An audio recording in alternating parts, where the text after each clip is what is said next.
പ്രിയപ്പെട്ടവരെ, ആധ്യാത്മിക അനുഭവശാസ്ത്രത്തിലെ അനേകം കാലാവസ്ഥകളുണ്ട്. നമ്മുടെ ഭൂമിയിലുള്ള കാലാവസ്ഥകളില്ലേ, മഞ്ഞ്, മഴ, പ്രളയം, വേനൽ, ചൂട്, എരിച്ചിൽ, പുകച്ചിൽ, ഇതുപോലെയുള്ള കാലാവസ്ഥകൾ ആധ്യാത്മികമായ അനുഭവ മേഖലയിലുമുണ്ട്.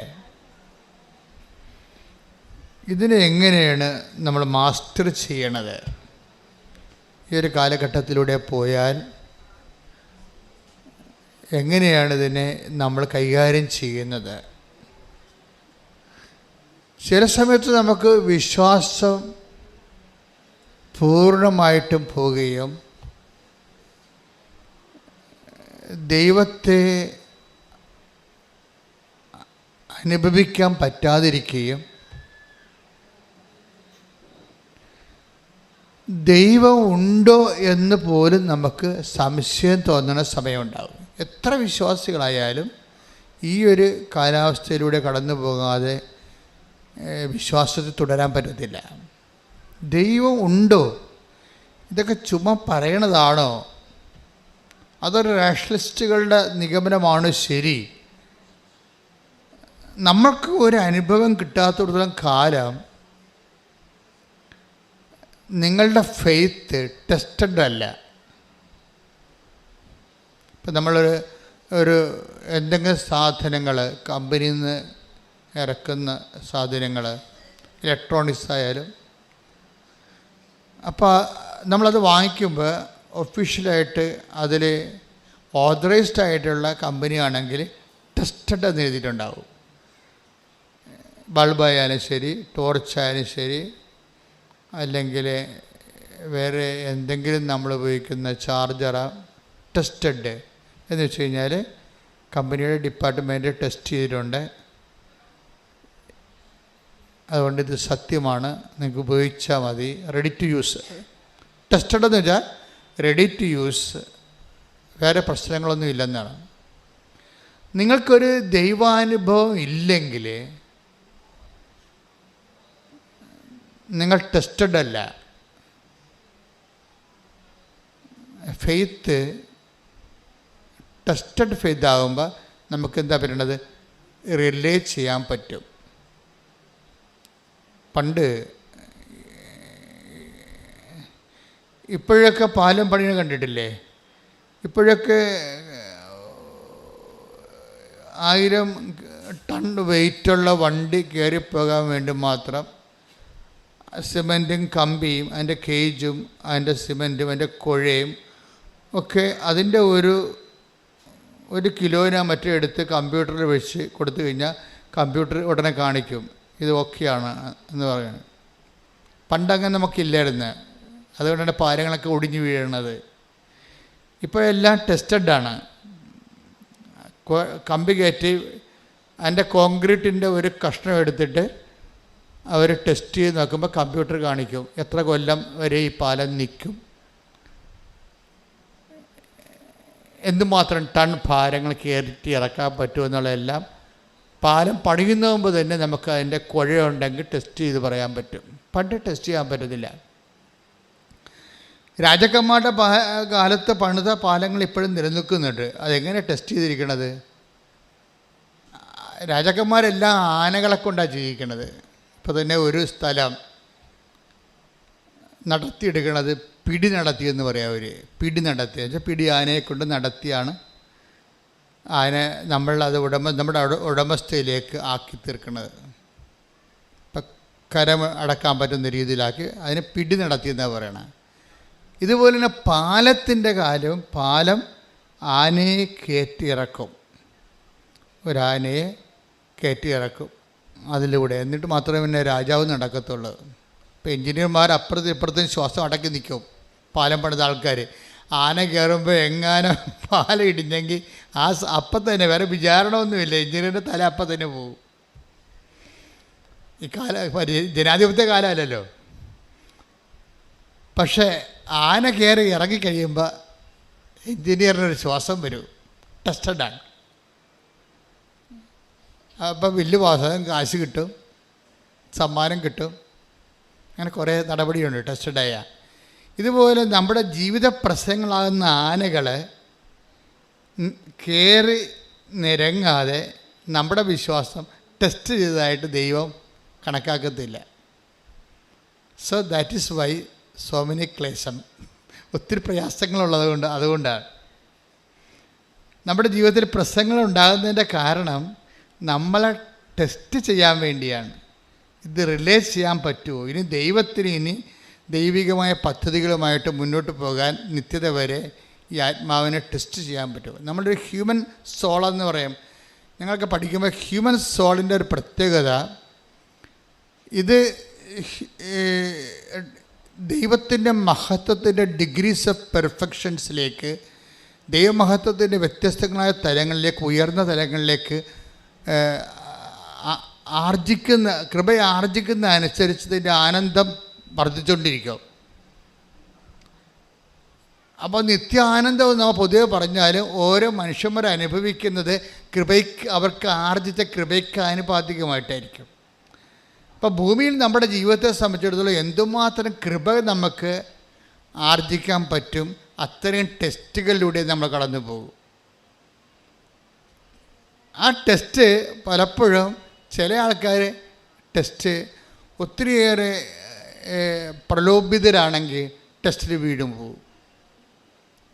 പ്രലോഭിതരെന്ന് പറയുമ്പോൾ ജഡിക വാസന കൂടുതലുള്ള ആൾക്കാരില്ലേ, ലോകത്ത് തന്നെ ലോകത്തിൻ്റെ ആഗ്രഹങ്ങൾ ഒത്തിരിയുള്ള ആൾക്കാരില്ലേ, അവർ ഒന്നും മുതലാകാത്ത ആൾക്കാർ.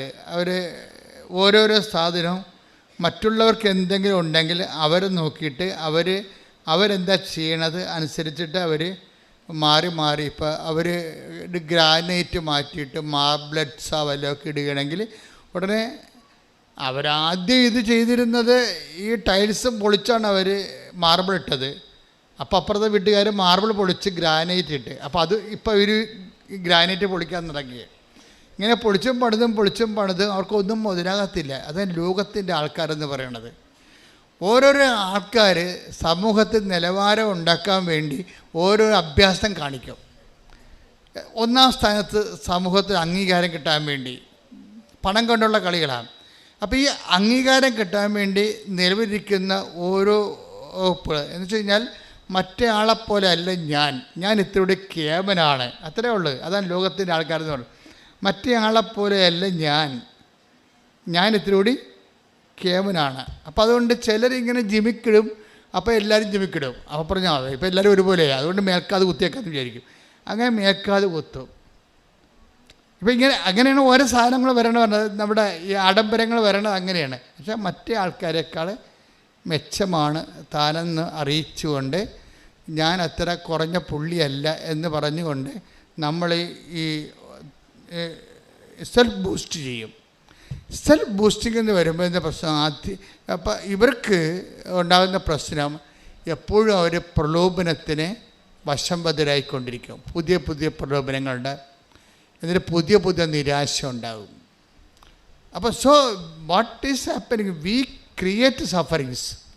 നമ്മൾ തന്നെയാണ് ദൈവഹിതമല്ലാതെ മറ്റുള്ള ആൾക്കാരുടെയൊക്കെ ഒപ്പം നിൽക്കാൻ വേണ്ടി ചക്രശ്വാസം വലിച്ചുകൊണ്ട് പുതിയ ലോണുകൾ, പുതിയ പലിശക്കടങ്ങൾ, ഇങ്ങനെ പുതിയ നരകങ്ങൾ നമ്മൾ സൃഷ്ടിച്ചു കൊണ്ടിരിക്കും. ഇപ്പം നമുക്ക് അയൽക്കൂട്ടം തന്നെ ഉണ്ട്. ഒരു അയൽക്കൂട്ടം ഇല്ലാഞ്ഞ സമയത്ത് നമുക്ക് 1000 രൂപയുടെ കടമേ ഉണ്ടായിരുന്നുള്ളൂ. 5 അയൽക്കൂട്ടം ഉള്ളപ്പോൾ ഇപ്പോൾ 5000 രൂപയുടെ കടമായി ഇല്ലേ? കറക്റ്റല്ലേ? നമുക്കൊരു അയൽക്കൂട്ടം ഇല്ലാഞ്ഞൊരു കാലമുണ്ട്, 2010 കാലം. ആ കാലത്ത് നമുക്ക് ഈ അണ്ണാച്ചിമാരുടെ പലിശക്ക് നമ്മുടെ വീട്ടിൽ പണം വേണോ ഒരു അണ്ണാച്ചിയെ വരത്തുള്ളൂ. അപ്പം അവൻ ചിലപ്പോൾ തന്തക്കൊക്കെ വിളിച്ച് നമ്മളവരെ തന്തക്ക് വിളിച്ച് മനസ്സിലാകത്തില്ല. കാര്യം തമിഴനായത് കാരണം. ഹിന്ദിക്കാരനെ മാർവാടിനെ നമ്മൾ വിളിക്കുമായിരുന്നു തന്തക്ക് മലയാളത്തിൽ. അപ്പം അവന് മനസ്സിലാകത്തില്ല. അപ്പോൾ അവർക്കറിയാം കുഴിപ്പോയി അണ്ണാച്ചി വന്ന് ബഹളം ഉണ്ടാക്കും, അവൻ്റെ ഭാഷ നമുക്ക് മനസ്സിലാകത്തില്ല. നമ്മൾ തന്തക്ക് വിളിച്ചാൽ അവൻ കേൾക്കത്തുമില്ല. അപ്പോൾ അങ്ങനെ അഡ്ജസ്റ്റ് ചെയ്ത് പോവുകയായിരുന്നു. മാർവാടി ഹിന്ദിക്കാരൊക്കെ ആയിട്ട് പലിശ അഡ്ജസ്റ്റ്. അത് കഴിഞ്ഞപ്പോഴാണ് ഗവൺമെൻറ് അയൽക്കൂട്ടം നമ്മളെ രക്ഷിക്കാൻ വേണ്ടി അയൽക്കൂട്ടം തുടങ്ങിയത്. അയൽക്കൂട്ടം തുടങ്ങിയപ്പോൾ എന്താണ്, അമ്മായിയമ്മയുടെ പേരിൽ ലോണുണ്ട്, മരുമകളുടെ പേരിൽ ലോണുണ്ട്, മരുമകൻ്റെ പേരിൽ ലോണുണ്ട്. എവിടുന്നെല്ലാം ലോൺ കിട്ടാവോ അവിടുന്നെല്ലാം മേടിച്ച് നമ്മൾ ആഘോഷം നടത്തി. ഇപ്പോൾ നമ്മൾ എല്ലായിടത്തും കടമായി. ഇപ്പോൾ കർത്താവിനെ നമ്മൾ കർത്താവിനോട് നമ്മൾ ശണ്ട കൂടിക്കൊണ്ട് നടക്കുകയാണ്. കർത്താവേ 2 കിഡ്നിക്ക് പകരം 4 കിഡ്നി വെച്ച് തന്നേച്ചെങ്കിൽ നമുക്ക് കുറച്ച് 2 കൊടുത്ത്. ഇപ്പം ദൈവത്തിനായ പ്രശ്നം, ദൈവം 2 കിഡ്നിയല്ലേ, നമുക്ക് വിൽക്കണമെങ്കിലും 2 ഉള്ളൂ. ഇവിടെ 4 ഉണ്ടായിരുന്നെങ്കിൽ എന്താണ്, ഇപ്പോൾ ഒന്നിനും ഒതുങ്ങണില്ല മലയാളി ഒന്നിനും ഒതുങ്ങണില്ല. ഇനിയും പുതിയ സാഹചര്യങ്ങൾ വരികയാണെങ്കിൽ പുതിയ പുതിയ കടങ്ങൾ നമുക്കുണ്ടായിക്കൊണ്ടിരിക്കും. മനുഷ്യന്മാരുടെ ജീവിതം തന്നെ ഈ ജഡീയ വാസനകളെ തൃപ്തിപ്പെടുത്തി. ഇപ്പം ജഡീയ വാസന പലതിലുണ്ട്. കാറ് ചേഞ്ച് ചെയ്തുകൊണ്ടിരിക്കും, 3 കൊല്ലം കൂടുമ്പോൾ കാറ് ചേഞ്ച് ചെയ്തുകൊണ്ടിരിക്കും. അതുപോലെ തന്നെ അവർ വീട് ചേഞ്ച് ചെയ്തുകൊണ്ടിരിക്കും. അങ്ങനെ ഓരോ സംഭവം അവർ ചേഞ്ച് ചെയ്തുകൊണ്ടിരിക്കും. കാര്യം ചേഞ്ച് ചെയ്തില്ലെങ്കിൽ ഇവർക്ക് ബോറടിക്കും. ജഡീയ വാസനയുടെ ഒരു പ്രശ്നം അത് ബോറെന്നുള്ള സംഭവം തന്നെ ഭൗതിക ആസക്തിയുടെ അനുഭവ തരങ്ങളുടെ ഒരു വൊക്കാബുലറിയാണ് ബോറ്. അപ്പം ദൈവം എന്താ ചെയ്തിരിക്കുന്നത് വെച്ച് കഴിഞ്ഞാൽ, ഈ മനുഷ്യന്മാരുടെ സൃഷ്ടിച്ചു കഴിഞ്ഞാൽ സ്വാഭാവികമായിട്ട് ഇവൻ ഒന്നുകൊണ്ടും മുതലാകാത്തൊരു മുതലായിട്ട് വരും. ഇവൻ്റെ ഈ ബോറ് മാറ്റാൻ വേണ്ടി ഈശോ പറഞ്ഞു, ഞാനൊരു മരുന്ന് കണ്ടുപിടിച്ചിട്ടുണ്ട്. ഞാൻ തരുന്ന വെള്ളം കുടിച്ചാൽ നിങ്ങൾക്കൊരിക്കലും, അതിനാണ് പരിശുദ്ധാത്മാവെന്ന് പറയുന്നത്. പരിശുദ്ധാത്മാവ് ആ ഒരു സ്പേസിൽ കയറി വന്ന ആളാണ്. മനുഷ്യന്മാർക്ക് ബോറുണ്ടായിട്ട് ഒന്നിലും മുതലാകാതെ, ദൈവത്തെപ്പോലും മുതലാകാതെ ഭൗതിക ആനുകൂല്യം കൈപ്പറ്റാൻ വേണ്ടി ദൈവത്തെ മാക്സിമം യൂട്ടിലൈസ് ചെയ്ത ഒരു ചൂഷണത്തിലേക്ക് മാറുന്ന കാരണം ഈ ആഗ്രഹത്തിൻ്റെ പേരിൽ ഈശോ ആഗ്രഹം അവസാനിപ്പിക്കാൻ വേണ്ടിയാണ് ഈശോ ഞാൻ തരുന്ന വെള്ളം കുടിക്കുന്നവർക്ക്, പരിശുദ്ധാത്മാവ് നൽകുന്നവർക്ക് ഒരിക്കലും ദാഹിക്കത്തില്ലെന്ന്. എന്നുവെച്ചാൽ ഉള്ളത് കൊണ്ട് അവർക്ക് നല്ല തൃപ്തി വരും.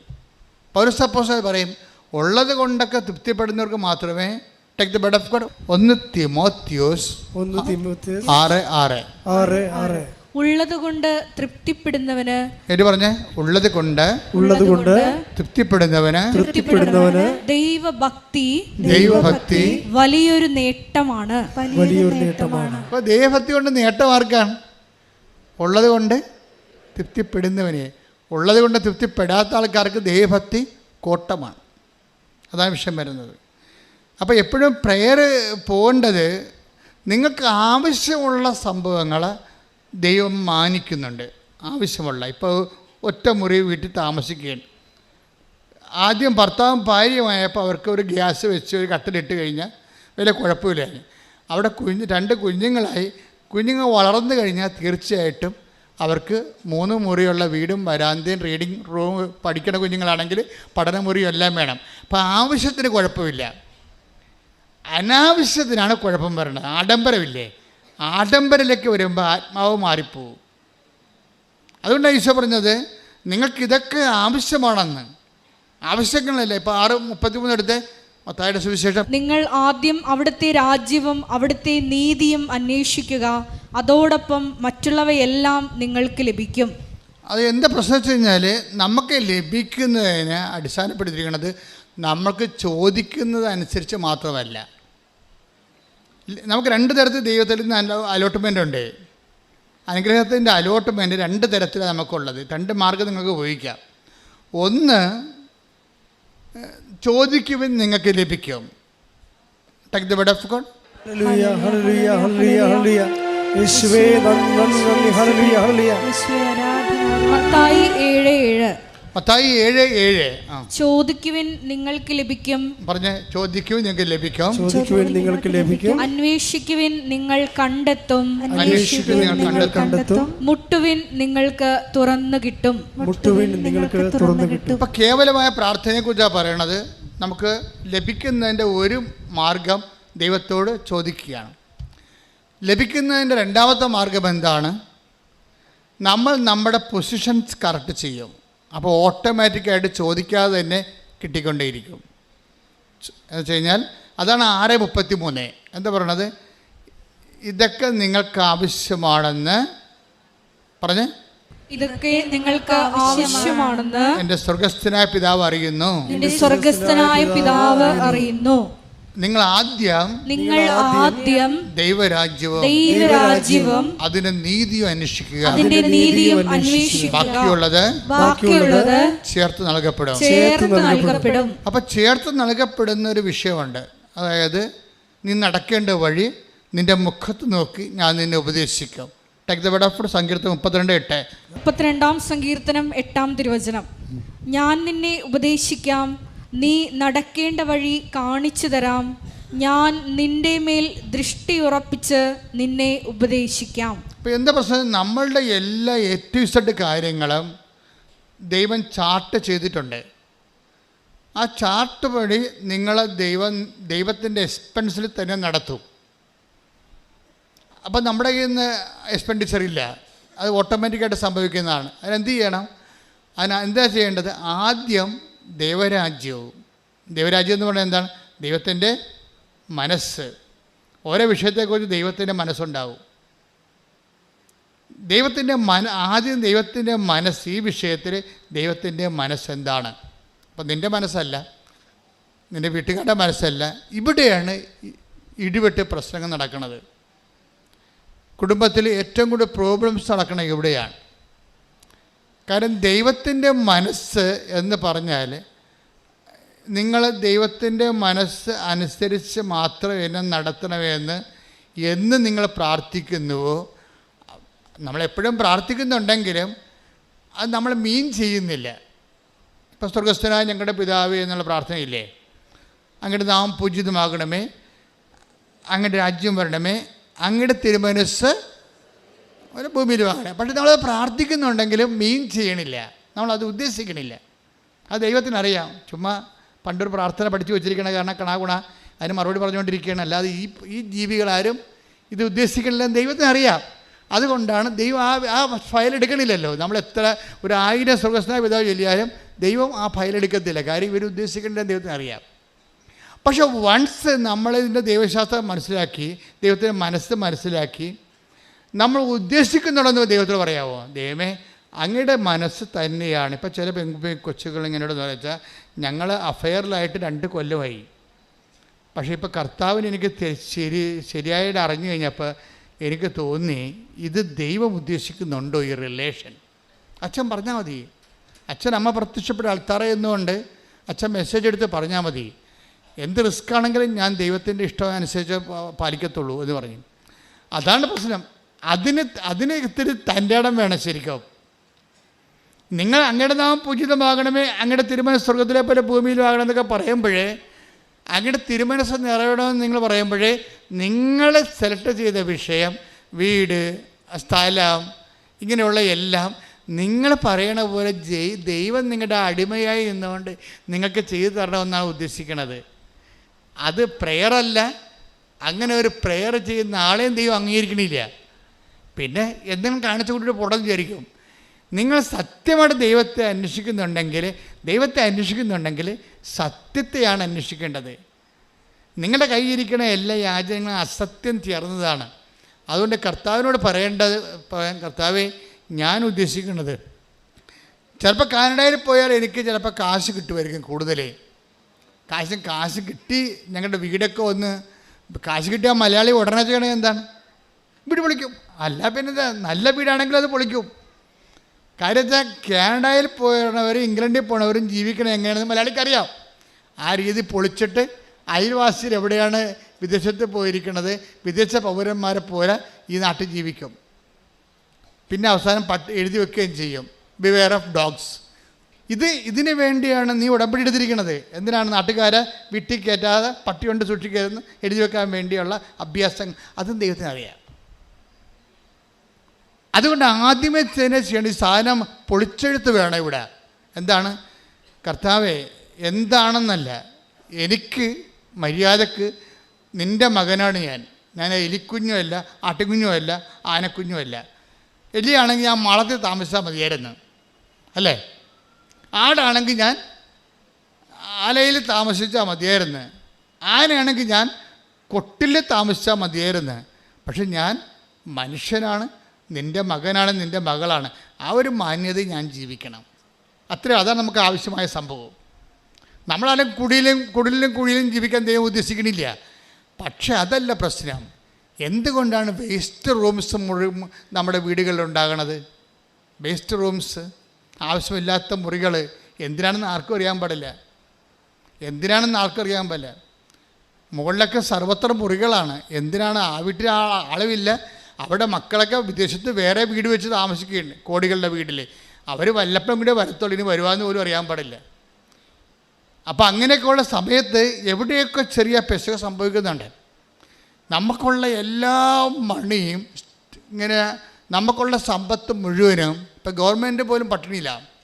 കാര്യം നമുക്കുള്ള സമ്പത്തെല്ലാം സ്വരുക്ക് കൂട്ടിയിട്ട് ഇങ്ങനെ ഡെഡ് മണി ആയിട്ട് നമ്മൾ ഇൻവെസ്റ്റ് ചെയ്തിരിക്കുകയാണ്. അവിടെ രാജ്യത്തിന് വികസനത്തിന് കൊടുക്കണില്ല. അങ്ങനെയൊക്കെ ചെയ്യുമ്പോൾ പുതിയ സാമ്പത്തിക മനോഭാവങ്ങളുടെ പുതിയ സാമൂഹ്യ പാപങ്ങൾ ഉണ്ടാകുന്നുണ്ട്, സോഷ്യൽ സിൻസ്. അതായത് ആർക്കും, അപ്പം അതിൻ്റെ അകത്ത് ഒരു അംശം ഉണ്ടെന്ന് കുറച്ച് ആൾക്കാർക്ക് പണി കിട്ടുന്നതല്ലാതെ ദേശീയമായ നമ്മൾ ദേശത്തോടും നാടിനോടൊക്കെ ചെയ്യുന്ന രീതിയിലുള്ള ഈ നമ്മളുടെ ആളായ്മ വർദ്ധിക്കാൻ വേണ്ടി നമ്മൾ ഡെഡായി കളയുന്ന ദേശത്തിൻ്റെ നാഷണൽ വേസ്റ്റ്, ദേശീയമായിട്ടുള്ള വേസ്റ്റുകൾ, ഇതെല്ലാം ഒരു പാപത്തിൻ്റെ ലെവലിലാണ് ബൈബിള് കാണുന്നത്. അത് ദേശീയ നഷ്ടം മാത്രമല്ല, സ്വകരാജ്യത്തിന് നഷ്ടങ്ങളായിട്ട് വരുന്നത്. നിത്യതയെ അട്ടിമറിക്കുന്ന എല്ലാവിധ ആഗ്രഹങ്ങളെയും നമ്മൾ ദൈവത്തിരുസന്നിധി വിചാരണ ചെയ്യപ്പെടേണ്ടതാണ്. ഞാൻ പറഞ്ഞു വരുന്നത് എന്താണെന്നറിയാവോ? നിങ്ങളെ സംബന്ധിച്ചിടത്തോളം ഈ ഭൂമിയിലുള്ള ഇപ്പോൾ വരുന്ന മനുഷ്യന്മാരുടെ ഒരു പ്രശ്നം, എല്ലാവരും ഇങ്ങനെ രാജ്യം വിട്ട് പോയിക്കൊണ്ടിരിക്കുകയാണ്. രാജ്യം വിട്ട് പോയിക്കൊണ്ടിരിക്കുന്നവർ അവിടെയും സമ്മർദ്ദത്തിലാണ്, ഇവിടെയും സമ്മർദ്ദത്തിലാണ്. അപ്പോൾ അസൂയയുടെ പുതിയ രൂപങ്ങൾ നാട്ടിലുണ്ടായിക്കൊണ്ടിരിപ്പുണ്ട്. അസൂയയുടെ, അപ്പോൾ ആരെങ്കിലുമൊക്കെ ഇങ്ങനെ പച്ചപ്പിടിച്ച് വരുമ്പോൾ നമുക്ക് സ്വാഭാവിക അയൽവാസിക്കുണ്ടാകുന്ന, അയാൾ ഉടമ്പടി എടുത്താണെങ്കിലും അസൂയക്ക് പഞ്ഞമൊന്നുമില്ലല്ലോ. അതേ സംഭവം അസൂയയുടെ പുതിയ രൂപങ്ങൾ വരുന്നുണ്ട്. ഇത് ആധ്യാത്മികതയെ ശരിക്കും ബാധിക്കുന്നുണ്ട്. ഞങ്ങളിലേക്ക് പ്രാർത്ഥനയൊക്കെ കാട്ടുതീയിൽ നമ്മൾ വെഞ്ചരിപ്പ് വെള്ളം ഒഴിക്കണ പോലുള്ള അവസ്ഥയാണ് ഇപ്പോൾ. എന്താ കാര്യം? ജനങ്ങളെ ഗ്രീഡിനെസ് വർദ്ധിക്കുന്നു, ജലസ്യ വർദ്ധിക്കുന്നു. അതുവെച്ച് ദൈവത്തിന് ജനങ്ങളെ സഹായിക്കാൻ പറ്റാത്ത രീതിയിൽ ജനങ്ങൾ മറ്റൊരു രീതിയിലേക്ക് മാറിക്കൊണ്ടിരിക്കുന്നു. ഇങ്ങനെ വരുമ്പോൾ ഉണ്ടാകുന്ന പ്രശ്നം വെച്ച് കഴിഞ്ഞാൽ നിങ്ങൾ ആന്തരിക സമാധാനം നഷ്ടപ്പെടും. അതുകൊണ്ടാണ് ഈശോ പറഞ്ഞത്, ഉള്ളത് കൊണ്ട് തൃപ്തിപ്പെടുന്ന ആൾക്കാർക്ക്, എന്ന് വെച്ചാൽ നിങ്ങൾക്കൊരു മിനിമം. ഇപ്പോൾ ശാന്തകുമാരി എന്ന് പറഞ്ഞൊരു മോള് സാക്ഷ്യം പറഞ്ഞു, കടത്തുരുത്തി എന്ന് 600 മംഗല.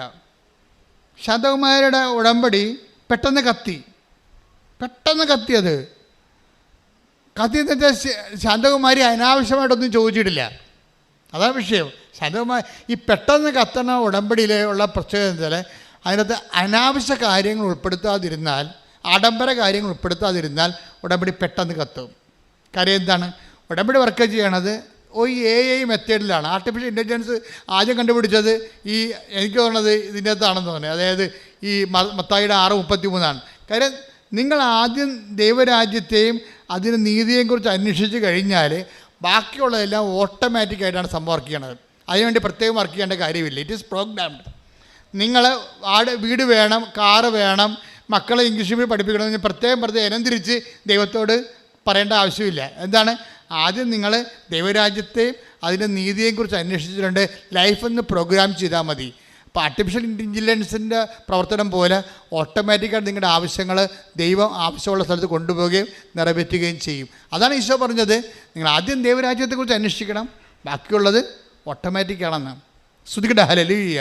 ഹല്ലേലൂയ ഹല്ലേലൂയ ഹല്ലേലൂയ ഹല്ലേലൂയ യേശുവേ നന്ദി. ആരാധന ഹല്ലേലൂയ ഹല്ലേലൂയ ആരാധന ഹല്ലേലൂയ ഹല്ലേലൂയ.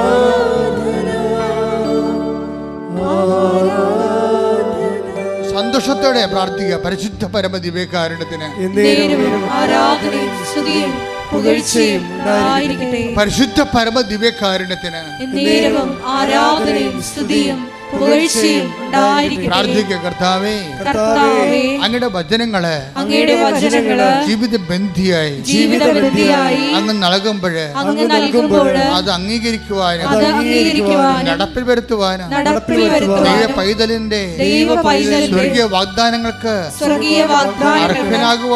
അർഹനാകുവാനും എന്നെ അഭിഷേകം ചെയ്യണമേ. ഹല്ലേലൂയ. ആരാധനയിലൂടെ സ്വർഗീയ വാഗ്ദാനങ്ങൾക്ക് നമ്മളെ അർഹരാക്കണമേ, തിരഞ്ഞെടുക്കണമേ.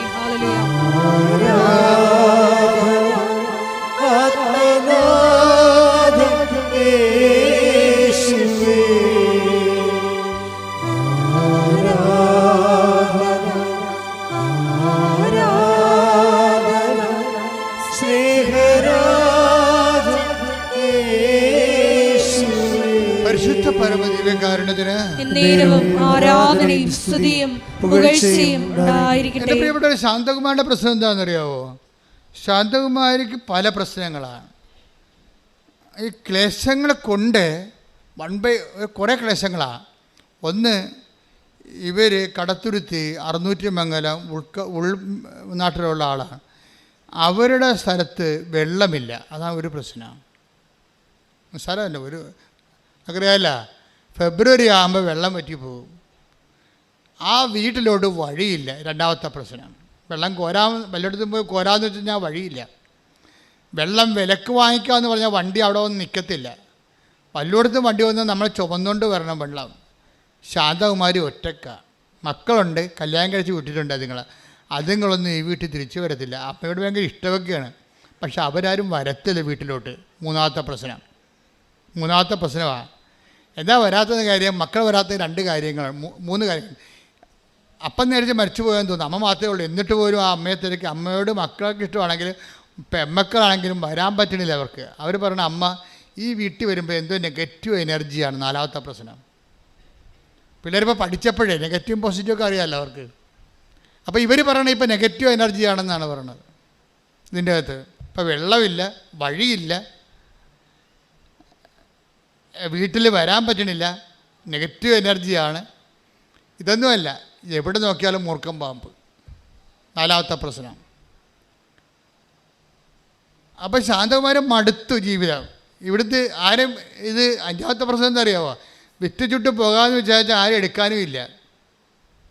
6ാമത്തെ പ്രശ്നങ്ങൾ ഒരു ഒറ്റ വ്യക്തി ഒരു കുടുംബത്തിൽ ആരും സഹായമില്ലാതെ അനുഭവിക്കുന്ന 6 പ്രശ്നങ്ങളാണ്. അപ്പോൾ ഇവൾ ഉരുകിത്തീർന്ന് എന്തിനും ജീവിക്കണം. അവസാനം ശാന്തകുമാരി പറയണേ, ആദ്യമൊക്കെ മുറുകപാമ്പൊക്കെ വരുമ്പോഴേ എപ്പോഴും വരും പാമ്പ്, പല സ്ഥലത്തും പാമ്പാണ്. അപ്പോൾ ഞങ്ങൾക്ക് പേടിയായി. അവസാനം ഞാൻ നാട്ടുകാരെ വിളിച്ച് തല്ലിക്കൊല്ലാൻ തുടങ്ങിയെന്ന്. പാമ്പ് വന്നതെന്ന് പറയുമ്പോൾ ഞാൻ കിടന്ന് ആൾക്കാർ വന്ന് തല്ലിക്കൊല്ലും. അവസാനം ആൾക്കാർ പറയും തല്ലിക്കൊന്ന് ആൾക്കാരെ മടുത്ത്. ഇവിടെ കാറ് കേൾക്കുമ്പോൾ തന്നെ ആൾക്കാർ നാട്ടിൽ നിന്ന് ഓടിക്കുകയാണ്. അവർ മടുത്ത് പിന്നെയും പാമ്പ് വന്നുകൊണ്ടിരിക്കുകയാണ്. അപ്പോൾ അവർ പറയണം ഞാൻ തന്നെ അവസാനം ധൈര്യം അവലംബിച്ച് എനിക്ക് ജീവിക്കണ്ടേ, ഞാൻ തന്നെ തല്ലിക്കൊല്ലാൻ തുടങ്ങിയെന്നു. എന്നിട്ട് പാമ്പ് തീരണില്ല. ഞാൻ അങ്ങനെ ഇരിക്കുന്ന സമയത്താണ് പറഞ്ഞത്, മാതാവിനെ കണ്ടായി എല്ലാം തീരുമെന്ന് പറഞ്ഞു. അപ്പം ഞാൻ അവിടെ നിന്ന് ഉടമ്പടി പുതുക്കാൻ പോകുന്ന ആൾക്കാരുടെയൊക്കെ കൂടെ കയറിപ്പോന്നു വെച്ച് കഴിഞ്ഞാൽ അവർ ഇറങ്ങിയപ്പോൾ തന്നെ അവിടെ മനസ്സിൽ അമ്മയെ കാണണമെന്ന്, ഉടമ്പടി എടുക്കണമെന്ന് അവർ തീരുമാനിച്ചപ്പോൾ തന്നെ അവർക്ക്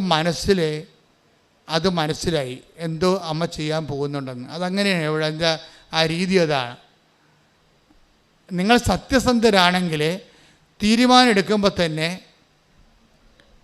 അടയാളങ്ങൾ തുടങ്ങും. നമുക്ക് ആന്തരികമായ ബോധ്യം കിട്ടും. നിങ്ങൾ സത്യസന്ധരല്ലെങ്കിൽ ഉടമ്പടി 3 പ്രാവശ്യം പുതുക്കിയാലും അമ്മ അനങ്ങത്തില്ല. കാര്യം സത്യസന്ധ അല്ലെന്ന് അറിയാം. അത് ഭയങ്കര സീരിയസ് വിഷയമാണ്.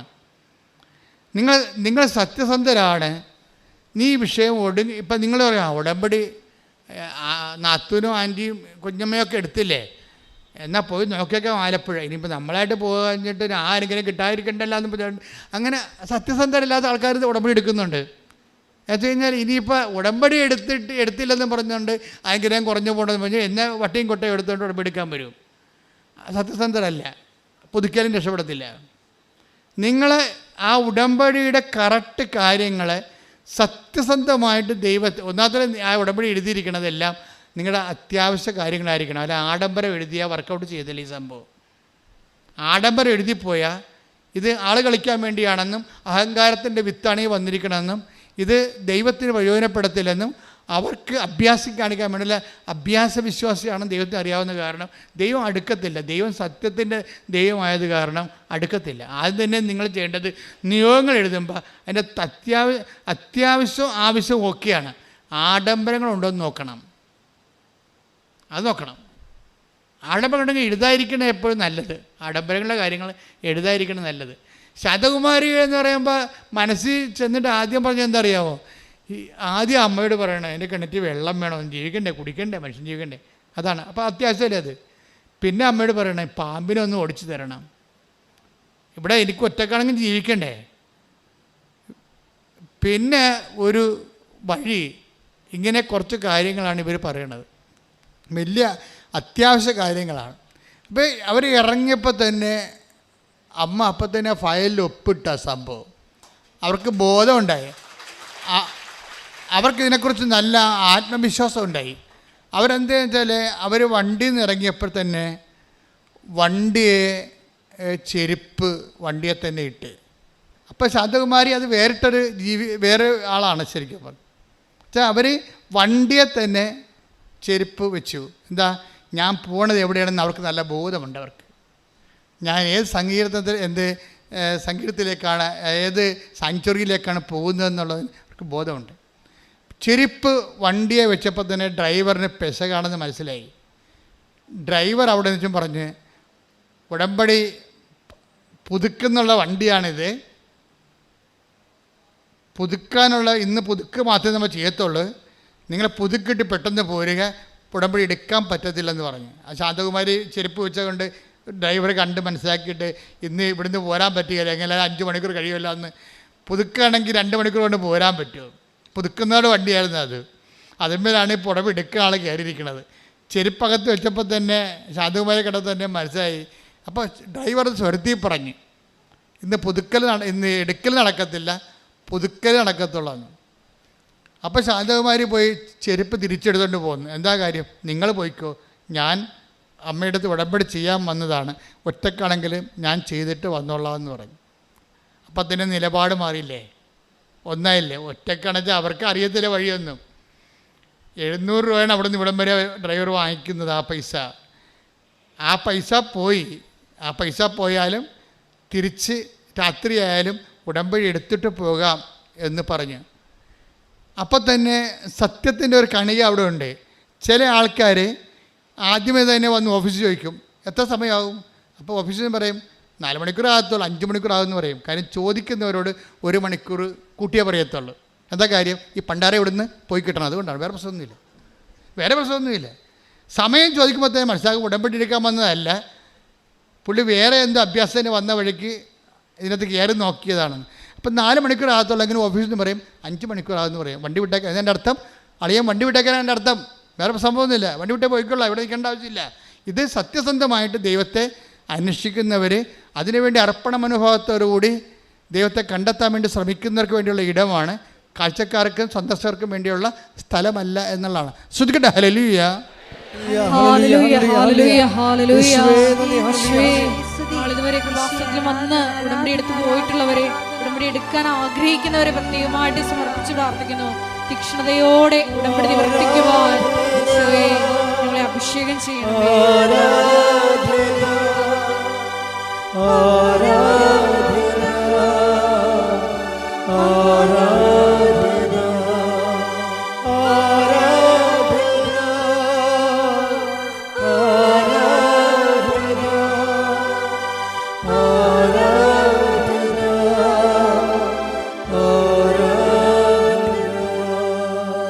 പരിശുദ്ധ പരമ ദിവ്യകാരുണ്യത്തിന് എന്നേരവും ആരാധനയും സ്തുതിയും പുകഴ്ചയും ഉണ്ടായിരിക്കട്ടെ. ഉടമ്പടി ഒരു നിലപാടാണ്. ശരിക്കും പറഞ്ഞാൽ ശാന്തകുമാരുടെ നിലപാട് സത്യസന്ധമായത് കാരണം അമ്മ ഒരു കാര്യം ചെയ്തു. ആ വിഷയം ഏറ്റെടുത്തിട്ട് ശാന്തകുമാരി പറഞ്ഞു, ഇവിടെ ഒത്തിരി ക്യൂ ഒക്കെ കാണുന്നുണ്ട്, ഒത്തിരി കൗണ്ടർ കാണുന്നുണ്ട്, എവിടെ പോയിട്ട് എന്താണ് ആദ്യം ചെയ്യേണ്ടത് എനിക്കൊരു പിടിയില്ല. പക്ഷേ എന്നെ കൃത്യമായിട്ട് നയിച്ചുകൊണ്ട് പോയി പുതുക്കി കഴിഞ്ഞപ്പോൾ അവരെന്നെ വിളിച്ചു, ഞങ്ങൾ വണ്ടി വിട്ട് പോകണമെന്ന്. അപ്പോൾ ഞാൻ അമ്മയടുത്ത് തിരികെത്തിക്കണ സമയമായിരുന്നു. ഞാൻ പറഞ്ഞു ഇത്തിരി സമയം പാടി. അപ്പോൾ തന്നെ ഇത്ര പെട്ടെന്ന് അതെല്ലാം കഴിഞ്ഞ് കൃത്യമാക്കി ദൈവം സഹകരിക്കുന്ന രീതി കണ്ട. സത്യസന്ധരോട് ദൈവം കൃത്യമായിട്ട് സഹകരിക്കും. നിങ്ങൾക്കൊരു ഐഡിയയും വേണമെന്നില്ല. ഐഡിയ എല്ലാം അമ്മ തരും. നിങ്ങളെ കൊണ്ടു നടക്കുന്നത് അമ്മയായിരിക്കും. കൊണ്ടു നടന്ന് ഇവിടെ കൊണ്ടുവന്ന് ഇതെല്ലാം ചെയ്യിച്ച് പെട്ടെന്ന് വണ്ടി കയറി അവർ പോയി. ഒരുമിച്ചാണ് പോയത്.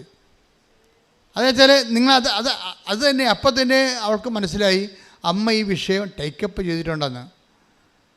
ഉടമ്പടിയെടുത്ത് 3 ചെന്ന് പ്രത്യക്ഷീണ പ്രാർത്ഥന ചൊല്ലി 3-ാം ദിവസമായപ്പോൾ ശാന്തകുമാരി മകളുടെ കുഞ്ഞിനെ എടുത്ത് പുറത്ത് നിൽക്കുകയാണ്.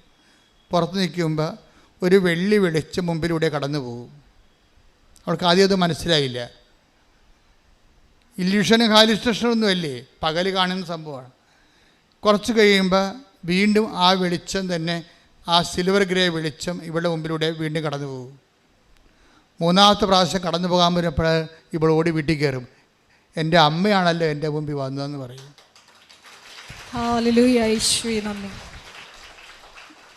പിന്നെ എന്താ സംഭവിക്കണമെന്ന് ചോദിച്ചു കഴിഞ്ഞാൽ ഇവള് വെള്ളമില്ലല്ലോ, ആ ഉടമ്പടി ഉപ്പ് കൊണ്ടുപോയി വരണ്ട മാസങ്ങളായിട്ട് വെള്ളമില്ലാത്ത കിണറ്റിൽ കൊണ്ടുപോയി കിണറ്റിൽ ഉപ്പിടും. ഉപ്പിട്ടും കാര്യം കുഴക്കിണറാണ്, 300 350 അടി താഴെയുള്ള സാധനമാണ്, അവിടെ വെള്ളമില്ല.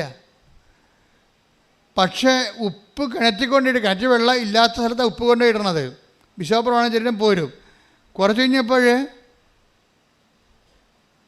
മോട്ടർ ആദേശം ചെയ്തിട്ട് മോളിൽ ടാങ്ക് കവിഞ്ഞ് വെള്ളം ഇങ്ങനെ ഒഴുകാൻ തുടങ്ങി. അങ്ങനെ 3 ദിവസം വെള്ളം ഒഴുകിയപ്പോൾ 5:30 മണിക്ക് ഇവൾ നാട്ടുകാരെല്ലാം വിളിച്ച് കേൾപ്പിച്ചു. ഫോണെടുത്ത് പറഞ്ഞ് അമ്മ വെള്ളം തന്ന് പറയുന്നത് കാര്യം വെള്ളമില്ലെന്ന് എല്ലാവർക്കും, ഇവിടെ വീട്ടിൽ വെള്ളമില്ലെന്നും ഇവർക്ക് ഒറ്റയ്ക്ക് കോരി തോന്നുകൊണ്ട് പോകാൻ പറ്റത്തില്ലെന്നും ഇവൾ വെള്ള ദുരന്തത്തിലാണെന്നൊക്കെ അറിയാൻ പറ്റുന്ന ആൾക്കാർക്കെല്ലാം ഇത് വലിയ സംഭവമായി. നമുക്ക് ചിലപ്പോൾ അത്രയും അത് അറിയത്തില്ല. അവിടെ അവർക്കത് മനസ്സിലായിപ്പെട്ടന്ന്. കാര്യം അവർ പറഞ്ഞു ഇപ്പോൾ 1 കൊല്ലമായിട്ടും ഒരു പ്രശ്നമേ ഇല്ല, കൃത്യമായിട്ട് വെള്ളം അമ്മ തന്നുകൊണ്ടിരിക്കുകയാണ്. പിന്നെ ഞാൻ അമ്മയോട് പറഞ്ഞത് മുറുക്കപ്പാമ്പിൻ്റെ കാര്യമാണ്. ആ സാധനത്തിന് 1 കൊല്ലമായിട്ട് കാണാനില്ലെന്ന്. മക്കളെല്ലാം തിരിച്ചു വന്നു, ആ നെഗറ്റീവ് എനർജിയൊക്കെ മാറി, മക്കളെല്ലാം തിരിച്ചു വന്നു. ഇളയൊക്കെ കാനഡയിൽ പോകണമെന്ന് പറഞ്ഞായിരുന്നു. അവിടെ കാര്യം ചെയ്തിട്ടും ശരിയാകത്തില്ല. ഇങ്ങനെ ഒടിഞ്ഞു കെട്ടിയൊരു വീട്ടിലാണ് താമസിക്കണത്. അത് മാറ്റണമെങ്കിൽ സാധാരണ ജോലി ചെയ്യാൻ പറ്റത്തില്ല, പോകണമെന്ന് അമ്മയോട് പറഞ്ഞായിരുന്നു. അവളുടെ കാര്യം ശരിയായി, എല്ലാം പെട്ടെന്ന് ശരിയായി. ഞാനീ സാക്ഷ്യം കേട്ടപ്പോൾ എൻ്റെ മനസ്സിലായി ഉണ്ടായത് എന്താ വെച്ചാൽ, അതായത് ശാന്തകുമാരി പറയുന്ന ഒരു സംഭവമുണ്ട്. ഈശ്വരന്മാരിലുള്ള വിശ്വാസം പോയായിരുന്നു എനിക്ക്. കാര്യം എൻ്റെ ജീവിതത്തിൽ ഇങ്ങനെയല്ലേ സംഭവിക്കണത്. ഇപ്പം ക്ലേശങ്ങൾക്ക് ഇങ്ങനെ ഒരു പ്രശ്നമുണ്ട്. ക്ലേശങ്ങൾ ചില സമയം അത് നിങ്ങൾ ശ്രദ്ധിക്കണം നല്ലതായിരിക്കും. അവർ പറഞ്ഞ സാക്ഷ്യങ്ങളിൽ നിങ്ങൾ കൈയടിച്ചു. പക്ഷേ എനിക്ക് ഏറ്റവും കൂടുതൽ എന്നെ ടച്ച് ചെയ്തത് എൻ്റെ ഈശ്വരവിശ്വാസം പോയായിരുന്നു എന്നുള്ളതാണ്. ആദ്യമേ പറഞ്ഞവർ എനിക്ക് ഈശ്വരവിശ്വാസം ഇല്ല എന്ന് വെച്ച് കഴിഞ്ഞാൽ ഞാൻ പ്രാർത്ഥിച്ചതൊന്നും ഞാൻ അത്രയും ക്ലേശത്തിലാണ്. അതുകൊണ്ടാണ് എനിക്ക് ഈശ്വരവിശ്വാസം പോയെന്ന് പറയണത്. ഈ ഈശ്വരവിശ്വാസം പോയി കഴിഞ്ഞാൽ പിന്നെ പെട്ടെന്ന് എന്തുകൊണ്ടാണ് ഉടമ്പടി എടുക്കുമ്പോൾ പെട്ടെന്ന് ദൈവാനുഭവത്തിലേക്ക് ആൾക്കാർ വരണത് എന്തുകൊണ്ടാണ്? അതിൻ്റെ കാരണം എനിക്ക് മനസ്സിലായത്, ഈ ഉടമ്പടിയിൽ ഇപ്പം കണക്ഷൻ പോയെന്ന് വിചാരിച്ചു. നമ്മുടെ നമ്മുടെ കടങ്ങൾ കൊണ്ട്, നമ്മുടെ രോഗങ്ങൾ കൊണ്ട്, നമ്മുടെ വീട്ടിലെ മദ്യപാനം കൊണ്ട്, അല്ലെങ്കിൽ വഴക്കുകൾ കൊണ്ട്, അല്ലെങ്കിൽ കേസുകൾ കൊണ്ട്, അയൽവാസികളുമായിട്ടുള്ള പടകൾ കൊണ്ട്, നമ്മുടെ തന്നെ ശരീരവേദന കൊണ്ട്, നമ്മുടെ പ്രാർത്ഥനയ്ക്ക് ഉത്തരം കിട്ടാതെ നമ്മൾ ചില സമയത്ത് നമ്മുടെ ദൈവമായിട്ടുള്ള കണക്ഷൻസ് പോകും. ഈശ്വര വിശ്വാസമല്ല ശരിക്കും പറഞ്ഞാൽ പോണത് കണക്ഷൻസാണ് പോണത്. ദൈവമായിട്ടുള്ള കണക്ഷൻസ് പോകും. ഇങ്ങനെ കണക്ഷൻസ് പോയി കഴിഞ്ഞാൽ അത് ആർക്കും പോകാം, വിശ്വസിച്ചുകൊണ്ടിരിക്കുന്നവർക്കും പോകാം, ഒരിക്കലും വിശ്വാസം ഇല്ലാതിരുന്നവർക്കും പോകാം, ഏത് മതക്കാർക്കും പോകാം, കണക്ഷൻസ് പോകും. ഒന്നിലും പ്രാർത്ഥിക്കാൻ തോന്നുന്നില്ല, എന്തോന്നിന് ആരോട് പ്രാർത്ഥിച്ചിട്ട് എന്ത് കാര്യം, ഒരു ഫലവും ഇല്ലല്ല എന്ന് വിചാരിച്ചുകൊണ്ട് പ്രാർത്ഥിക്കാൻ തോന്നാത്ത അവസ്ഥയാണ് കണക്ഷൻസ് പോവുക എന്ന് പറയുന്നത്. ശാന്തകുമാരി അങ്ങനൊരു അവസ്ഥയിലായിരുന്നു, കണക്ഷൻസ് പോയ അവസ്ഥയിലായിരുന്നു. ഈ കണക്ഷൻസ് പോയി കഴിഞ്ഞാൽ നമ്മുടെ ആരുടെ, ഇപ്പം നിങ്ങളുടെ തന്നെയായാലും, ഇപ്പം നിങ്ങൾ കണക്ഷൻസ് പോയിട്ട് ഉടമ്പടി എടുക്കാൻ വേണ്ടി ചിലപ്പോൾ ഇപ്പോൾ കുറേ പ്രാർത്ഥിച്ചിട്ട് കുറേ നാളായി, കുമ്പസാരിച്ചിട്ട് കുറേ നാളായി, പള്ളിയിൽ പോയിട്ട് കുറേ നാളായി, അല്ലെങ്കിൽ കുടുംബ പ്രാർത്ഥന നടത്തിയിട്ട് കുറേ നാളായി, നിങ്ങൾ കണക്ഷൻസ് പോയ ആൾക്കാരാണെന്ന് വിചാരിച്ചോ. അങ്ങനെ കണക്ഷൻ പോയി കഴിഞ്ഞാൽ പിന്നെ പെട്ടെന്ന് എങ്ങനെയാണ്, ഇപ്പോൾ കറണ്ട് കമ്പി, ഇപ്പോൾ ഫേസ് പോയി, ന്യൂട്രൽ കാണുന്നില്ല എന്നൊക്കെ പറഞ്ഞ് ലൈൻമാൻ പറയത്തില്ലേ. അപ്പോൾ അവർ രണ്ടാമത് കൊണ്ടുവന്ന് അത് ഏണി വെച്ച് കയറി കെട്ടിയിട്ട് പീസ് കെട്ടിയെടുക്കും. പക്ഷേ ഇതുപോലെ എങ്ങനെയാണ് നമ്മൾ ദൈവമായിട്ടുള്ള കണക്ഷൻസ് പോയാൽ പെട്ടെന്ന് ഫീസ് കെട്ടണം എങ്ങനെയാണെന്ന് വെച്ച് കഴിഞ്ഞാൽ ഉടമ്പടിയിൽ അതിൻ്റെ ഐറ്റമുണ്ട്. പലപ്പോഴും സംഭവിക്കുന്നത് ഐറ്റം ഇല്ലാത്തത് കൊണ്ടാണ് ഈ കുഴപ്പം പറയുന്നത്. കണക്ഷൻസ് ആർക്കും പോകാം, ഏത് മതക്കാർക്കും പോകാം, പക്ഷേ അത് ഫീസ് കെട്ടണ ഐറ്റംസ് അവിടെ പ്രാർത്ഥനാ രീതി, ഈ നാക്കുകൊണ്ടിട്ടുള്ള അടി കൊണ്ടൊന്നും കണക്ഷൻസ് ഉണ്ടാകത്തില്ല. അത് എപ്പോഴും നമ്മൾ ശ്രദ്ധിക്കണം. അതിനുള്ള മാർഗം എന്ന് വെച്ച് കഴിഞ്ഞാൽ, ഇപ്പം തന്നെ ഉദാഹരണത്തിന് നമ്മൾ യോഹന്നാൻ്റെ സുവിശേഷം എടുത്തേ, യോഹന്നാൻ 16:4. യോഹന്നാൻ 16:4. അവരുടെ സമയം വരുമ്പോൾ ഇത് ഞാൻ പറഞ്ഞിരുന്നു എന്ന് നിങ്ങൾ ഓർമ്മിക്കാൻ വേണ്ടി ഞാനിത് നിങ്ങളോട് പറഞ്ഞിരിക്കുന്നു. ഇത് കണ്ടാ എന്ന് പറഞ്ഞേ, അവരുടെ സമയം വരുമ്പോൾ ഇത് ഞാൻ നിങ്ങളോട് നേരത്തെ പറഞ്ഞിരുന്നുവെന്ന് നിങ്ങൾ ഓർമ്മിക്കാൻ വേണ്ടി അവരുടെ സമയം വരുന്നുമ്പോ തന്നെ ഞാൻ നിങ്ങളോട് ഇത് പറഞ്ഞിരിക്കുന്നു. ഇതിന്റെ പ്രസക്തി ഭയങ്കരമായ ഒരു വചനമാണ്. എന്ന് വെച്ച് കഴിഞ്ഞാൽ അവരുടെ സമയം എന്ന് പറയുന്നൊരു സമയമുണ്ട്, ടൈം ഓഫ് ദി ഈവിൾ. ഈ വല്യമ്മ നെഗറ്റീവ് എന്നൊക്കെ പറഞ്ഞ സംഭവം അതാണ്. Time of the evil. എവിടെ തൊട്ടാലും കിണറ്റിൽ നോക്കിയാൽ വെള്ളമില്ല, ബാധ തുറന്നാൽ മുറുക്കം പാമ്പ്, മക്കൾക്ക് ഇങ്ങോട്ട് വരാൻ പറ്റണില്ല, ഇങ്ങനെ എല്ലാം അവരുടെ സമയം. ഇങ്ങനെ നമ്മളെ കാണുന്നവരെല്ലാം നമ്മൾ ശത്രുക്കളായി കരുതുന്നു, ബന്ധുക്കളെ സ്വന്തപ്പെട്ടവരെ നമ്മളെ കല്യാണത്തിന് പോലും വിളിക്കണില്ല, അവരെ നമ്മൾ ഒഴിവാക്കുന്നു. അവരുടെ സമയം. ഒരു മനുഷ്യപ്രജയാണെങ്കിൽ ഈ അവരുടെ സമയമെന്ന് ഈശോ പറയുന്ന തിന്മയുടെ ശക്തിയുടെ താണ്ഡവ സമയമുണ്ട്. തിന്മയുടെ ശക്തിയുടെ താണ്ഡവ സമയം നമുക്ക് അതൊരു ഇന്നോവേറ്റീവ് ഈബിൾ പോലെയാണ്, ഒഴിവാക്കാൻ പറ്റാത്തൊരു തിന്മയാണ്. ഇത് വന്നു കഴിയുമ്പോഴാണ് ഇവനാണ് ലൈൻ കട്ട് ചെയ്ത് കളയണത്. മനസ്സിലായില്ലേ? ഇവനാണ് ലൈൻ കട്ട് ചെയ്ത് കളയണത്. അവരുടെ സമയത്തായിരിക്കും നിങ്ങൾ ചിലപ്പോൾ IELTS ചിലപ്പോൾ 2 പ്രാവശ്യം തോക്കും, 3 പ്രാവശ്യം തോക്കും, 4ാമത്തെ പ്രാവശ്യം എൻ്റെ അടുത്ത് വന്നിട്ട് എന്നെ എല്ലാവരെയും പ്രാർത്ഥിച്ച് കഴിയുമ്പോൾ പിള്ളേരെന്നെ നാടിക്കയറി പിടിക്കും. നമ്മൾ എന്തടി അച്ഛാ ഇനി എഴുതത്തില്ല കേട്ടാ, എഴുതാൻ കാശില്ലെന്ന് പറയും. പപ്പ എഴുതാൻ വിടത്തില്ല. കാര്യം വേറെ ഒരു അത് കർത്താവിൻ്റെ കയ്യൊക്കെ പിടിക്കണ പോലെ അവസാന പിടുത്തവാ, മുങ്ങിച്ചാകാൻ പോകണമെന്ന് പിടിക്കത്തില്ലേ. അതുപോലെ ഞാൻ ഇവിടെ പ്രാർത്ഥിക്കുമ്പോൾ ചിലപ്പം കൊച്ചുങ്ങൾ കൈയൊക്കെ എടുക്കും. അച്ഛാ എന്ന് കണ്ണൊക്കെ നിറഞ്ഞ് കവളൊക്കെ വരുമ്പോൾ പറയും ഇനി എഴുതത്തില്ല, എഴുതാൻ കാശില്ല, പപ്പ എഴുതിക്കത്തില്ല, കുടുംബം തീർന്ന് ഞങ്ങൾ തീരുകയാണെന്ന് പറയും. ഞാൻ നിങ്ങൾ തീരത്തില്ലെന്ന് പറയും. ഞാൻ തിരിച്ചു വന്ന് അമ്മയോട് പറയും അവർ തീരാൻ തീർക്കരുതെന്ന് പറയും. എന്താ, അവർ ഈ മണ്ണിൽ ചവിട്ടിയിട്ടുണ്ട്, നിന്റെ പ്രത്യക്ഷീകരണം അവർ അംഗീകരിച്ചത് പ്രാർത്ഥന ചൊല്ലിയിട്ടുണ്ട്, അവർ തീരത്തില്ല. ശ്രുതികട്ടെ ഹല്ലേലൂയ ഹല്ലേലൂയ ഹല്ലേലൂയ ഹല്ലേലൂയ. യേശുവേ നന്ദി, ഹല്ലേലൂയ ഹല്ലേലൂയ ഹല്ലേലൂയ. നന്ദി ദേവപിതാവേ, ആരാധന. വാഗ്ദാനം കേടങ്ങേ സ്വർഗീയ വന്ദനമേ കൃപാസനത്തിൻ്റെ അമ്മേ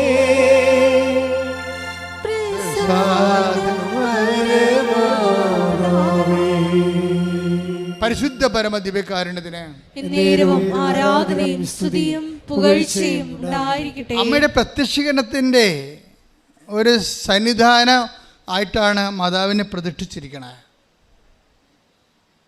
അപ്പോൾ സ്വാഭാവികമായിട്ട് ജനലക്ഷങ്ങൾ പ്രാർത്ഥിക്കുന്ന കാരണം അമ്മ ഈ ഒരു രൂപത്തിൻ്റെ മാധ്യമങ്ങളിലൂടെയാണ് നമ്മളെ അനുഗ്രഹിക്കുന്നത്. അതിൻ്റെ ഏറ്റവും പുതിയ അനുഭവം എന്ന് പറയുന്നത് ആഷ്പിയ എന്ന് പറഞ്ഞൊരു ദമ്പതികളെ കഴിഞ്ഞ ദിവസങ്ങളിൽ സാക്ഷ്യം കിടപ്പുണ്ടവരുടെ അഷ്ബിയയും ഹസ്ബൻഡും ആണ് സാക്ഷ്യത്തിലുള്ളത്. അവിടെ സാക്ഷ്യം കേട്ട് കഴിഞ്ഞാൽ നമുക്ക് ഒരു കാര്യം മനസ്സിലാവും. കാര്യം അമ്മ ജീവനോടെ അൽത്താറയിൽ വിളങ്ങി നിൽക്കുന്ന പോലെ നമുക്ക് തോന്നും. ഞാൻ ആ സന്നിധാനത്തിലാണ് നിങ്ങളുടെ ജപ്തി നടപടിയും നിങ്ങളുടെ ആശുപത്രി ചീട്ടൊക്കെ വെക്കണത്. നിങ്ങളെ കൊണ്ട് ഞാൻ വെപ്പിക്കാത്തതിൻ്റെ കാരണം നിങ്ങൾക്ക് ബോധവും ബുദ്ധിയും ഇല്ലാതെ എല്ലാവരും വെക്കണം. കാരണം എല്ലാവരും കൊണ്ട് വെറുതെ ചുമ്മാ കൊണ്ട് വെച്ചിട്ട് പോകും. ഞാനത് വെക്കുമ്പോൾ അതിൻ്റെ ഫോർമുല അനുസരിച്ചിട്ടാണ് വെക്കണത്. എന്താണെന്നും ആരാണെന്നും എങ്ങനെയാണെന്നും എനിക്ക് കൃത്യമായിട്ട് അറിയാം. അതിൻ്റെ പ്രത്യേക പ്രെയറുണ്ട്. അതുകൊണ്ടാണ് നിങ്ങളെല്ലാവരും ഞാൻ ആൾക്കാരെ കയറ്റാത്തതിൻ്റെ കാരണം. ആരാ ഉടമ്പടി എടുക്കാൻ വേണ്ടി വരുന്നത് അവരെ മാത്രമാണ് ആൾക്കാരെ കയറ്റത്തുള്ളൂ. ഈ ആഷ്ബിയുടെ സാക്ഷ്യം എന്താ? ആഷ്ബിയുടെ സാക്ഷ്യം ആഷ്ബിയും ഭർത്താവും 9 കൊല്ലമായിട്ട് വർഷങ്ങളായിട്ട് അവർ അവിടെ അമേരിക്ക താമസിക്കുകയാണ്. അപ്പോൾ അവർക്ക് മക്കളില്ല. അതാണ് അവരുടെ പ്രശ്നം. അമേരിക്ക എന്ന് പറയുന്ന ശാസ്ത്രത്തിൻ്റെ അവസാന വാക്കായിട്ടിരിക്കുന്ന ഒരു രാജ്യത്ത് 9 കൊല്ലം മക്കളില്ലെന്ന് വെച്ചാൽ അവർക്ക് മക്കളുണ്ടാകത്തില്ല. IVF എല്ലാവരും എടുത്തു. അവസാനം അവരുടെ സായപ്പ് ഡോക്ടർ തന്നെ പറഞ്ഞു, ഇനി നിങ്ങളുടെ മുമ്പിൽ ഒരു ഓപ്ഷനേ ഉള്ളൂ. എന്താ കാര്യം? അഡോപ്ഷൻ ചെയ്യണമെന്ന് പറഞ്ഞു. ഹല്ലേലൂയ. നീതിയോടുകൂടി പെരുമാറുവാൻ ആരാധനയിലൂടെ ഞങ്ങളെ അഭിഷേകം ചെയ്യണമേ. ഹല്ലേലൂയ.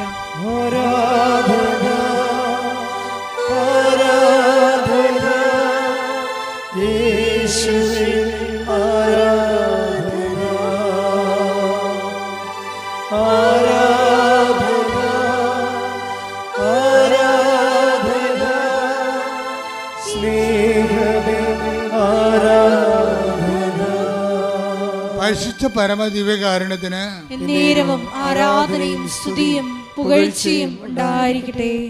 എൻ്റെ പ്രിയപ്പെട്ടവരെ, നമ്മൾ എങ്ങോട്ടാണ് ചിന്തിച്ചുകൊണ്ട് പോകണമെന്ന് നോക്കി കഴിഞ്ഞാൽ ഇപ്പം ഇവരുടെ വിഷയം കണ്ടല്ലേ, അവരുടെ തീരുമാനം എടുത്തു ഞങ്ങൾ അഡോപ്ഷൻ തയ്യാറല്ലെന്ന്. അപ്പോൾ അവരോട് അമേരിക്ക വെച്ച് പറഞ്ഞു, നിങ്ങൾ നാട്ടിൽ വരുന്ന കാലത്ത് കൃപാസന മാതാവിനെ കണ്ടാൽ ഈ വിഷയത്തിൽ ശാസ്ത്രം എന്ത് പറഞ്ഞാലും, കാര്യം അവരുടെ ബോഡിയിൽ, ആ ലേഡിയുടെ ബോഡിയിൽ എന്തോ ഒരു ആൻറ്റി കണ്ടൻ്റ് ഉണ്ട്. അത് കാരണമാണ് അവർക്ക് ജന്മത്തിൽ കുഞ്ഞുങ്ങളുണ്ടാകത്തില്ല. അതാണ് സയൻസിൻ്റെ ഒരു നിഗമനം എന്ന് പറയണത്. സയൻസിൻ്റെ മുകളിലാണ് വിശ്വാസം എന്ന് പറയണത്. കാര്യം സയൻസ് കൈകാര്യം ചെയ്യേണ്ടത് മനുഷ്യൻ്റെ ബുദ്ധിയും, വിശ്വാസം കൈകാര്യം ചെയ്യണത് ദൈവത്തിൻ്റെ ശക്തിയുമാണ്. കൈയടിച്ച് ശ്രദ്ധിക്കട്ടെ. ഹല്ലേലൂയ.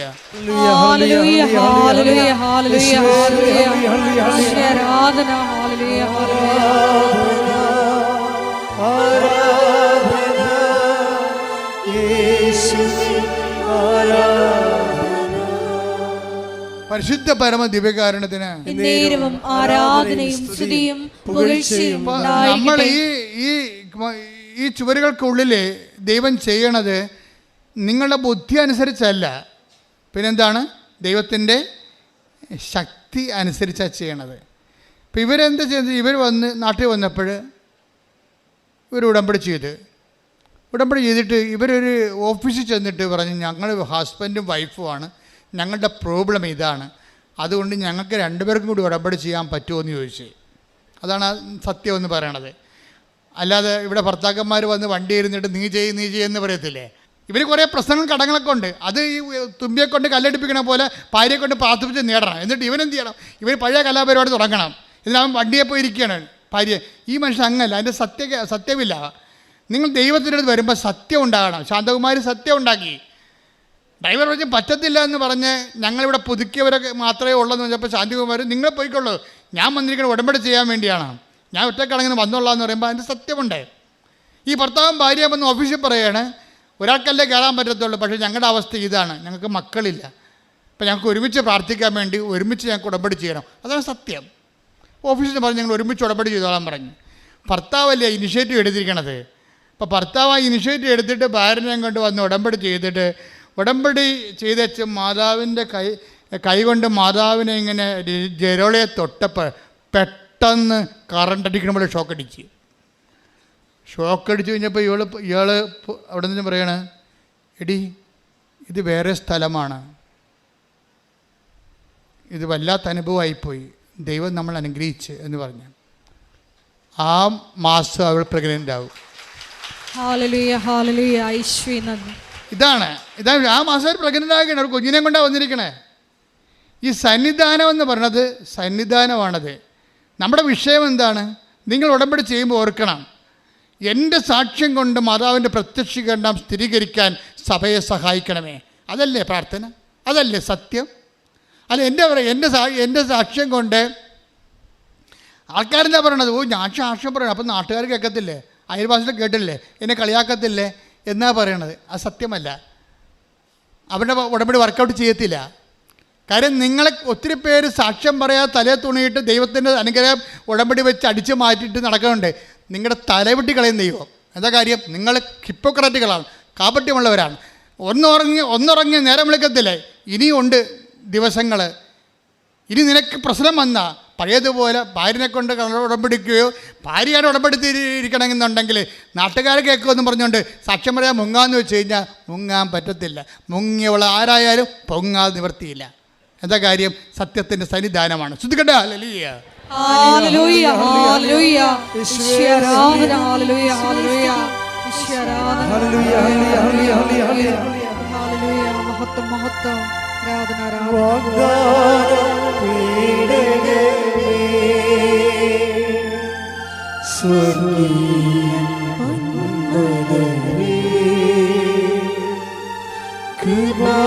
കൃപാസനത്തിൻ്റെ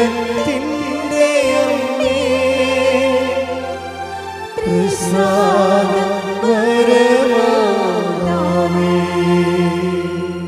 പരിശുദ്ധ പരമ ദിവ്യകാരുണ്യത്തിന് നേരവും ആരാധനയും സ്തുതിയും പുകഴ്ചയും ഉണ്ടായിരിക്കട്ടെ. എന്തുകൊണ്ടാണ് സയൻസ് മനുഷ്യൻ്റെ ബുദ്ധിയെ അന്വേഷിക്കുന്ന, ഉടമ്പടി ദൈവത്തിൻ്റെ ശക്തിയെ അന്വേഷിക്കുന്ന?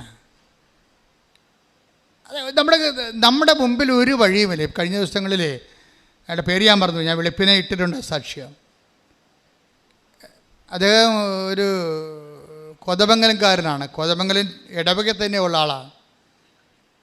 അതിന് സാക്ഷ്യം ഇതാണ്: കടങ്ങൾ ഭയങ്കരമായി. അപ്പോൾ അവർ ആരോ വിളിച്ചു പറഞ്ഞു, ഞങ്ങളിന്ന് വൈകുന്നേരം എല്ലാവരും കൂടി നിങ്ങളുടെ വീട്ടിൽ വരുന്നുണ്ടെന്ന് പറഞ്ഞു.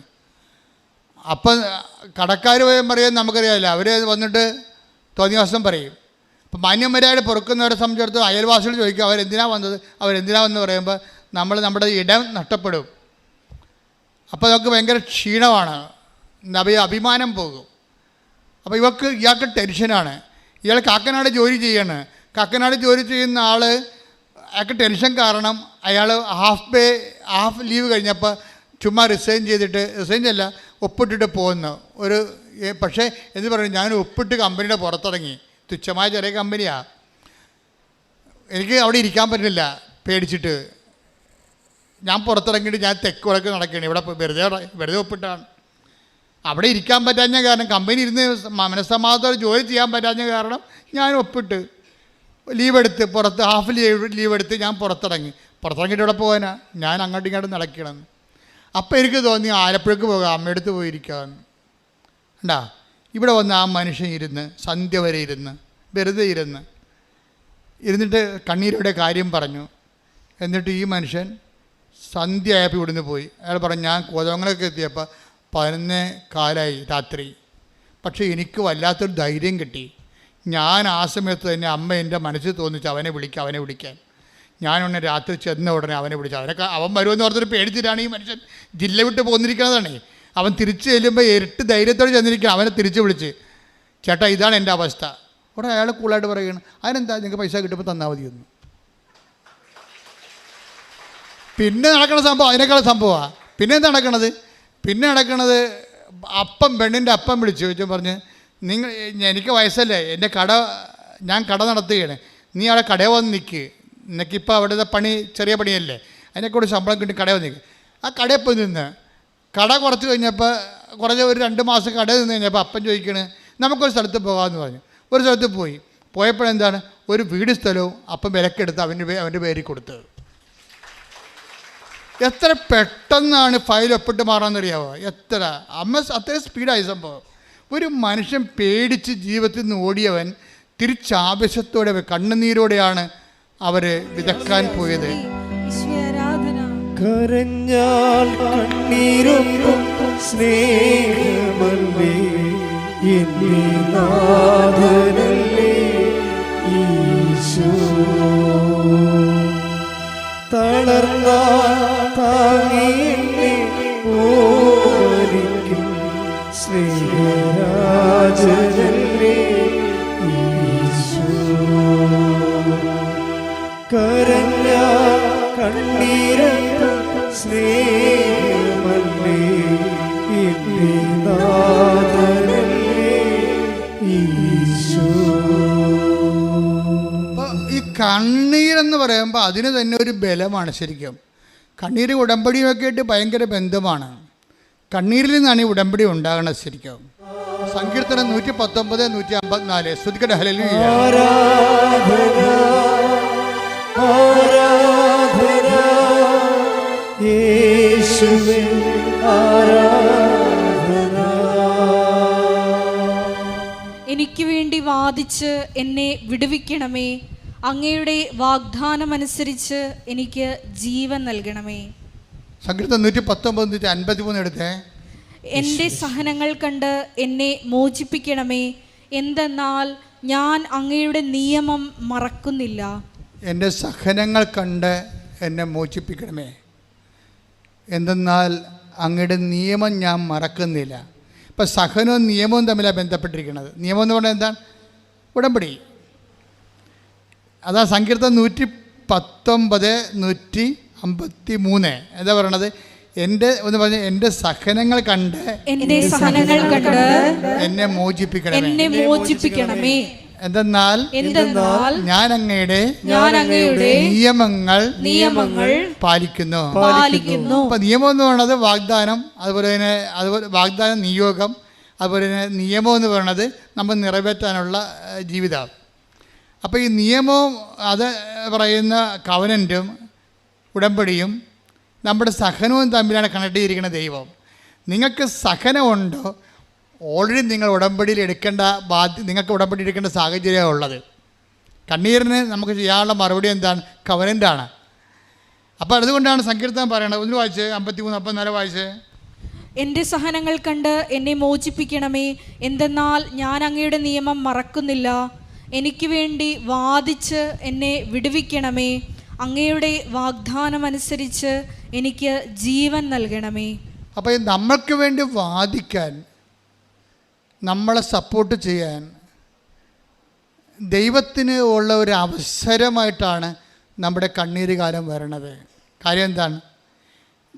ദൈവത്തിൻ്റെ മകനാണ് നമ്മളല്ലേ, ദൈവത്തിൻ്റെ മകളാണ്. അപ്പോൾ ദൈവത്തിന് നമ്മുടെ ജീവിതത്തിൽ ഭയങ്കരമായ ഉത്തരവാദിത്വമുണ്ട്. അതുകൊണ്ട് നമ്മളിങ്ങനെ സഹിച്ച് കണ്ണീരിട്ട് ജീവിക്കുന്നത് ദൈവഹിതമല്ല. അപ്പോൾ നിൻ്റെ കണ്ണ് നിറഞ്ഞാൽ ഉടനെ കർത്താവിൻ്റെ അകത്ത് ഇടപെടും, നിനക്ക് വേണ്ടി വാദിക്കും. അതാണ് ജോബ് പറയണത്. ജോബ് എടുത്തേ 16, 20, 21. സ്നേഹിതന്മാർ എന്നെ പരിഹസിക്കുന്നു. എൻ്റെ കണ്ണുകൾ ദൈവസന്നിധിയിൽ കണ്ണീരൊഴുക്കുന്നു.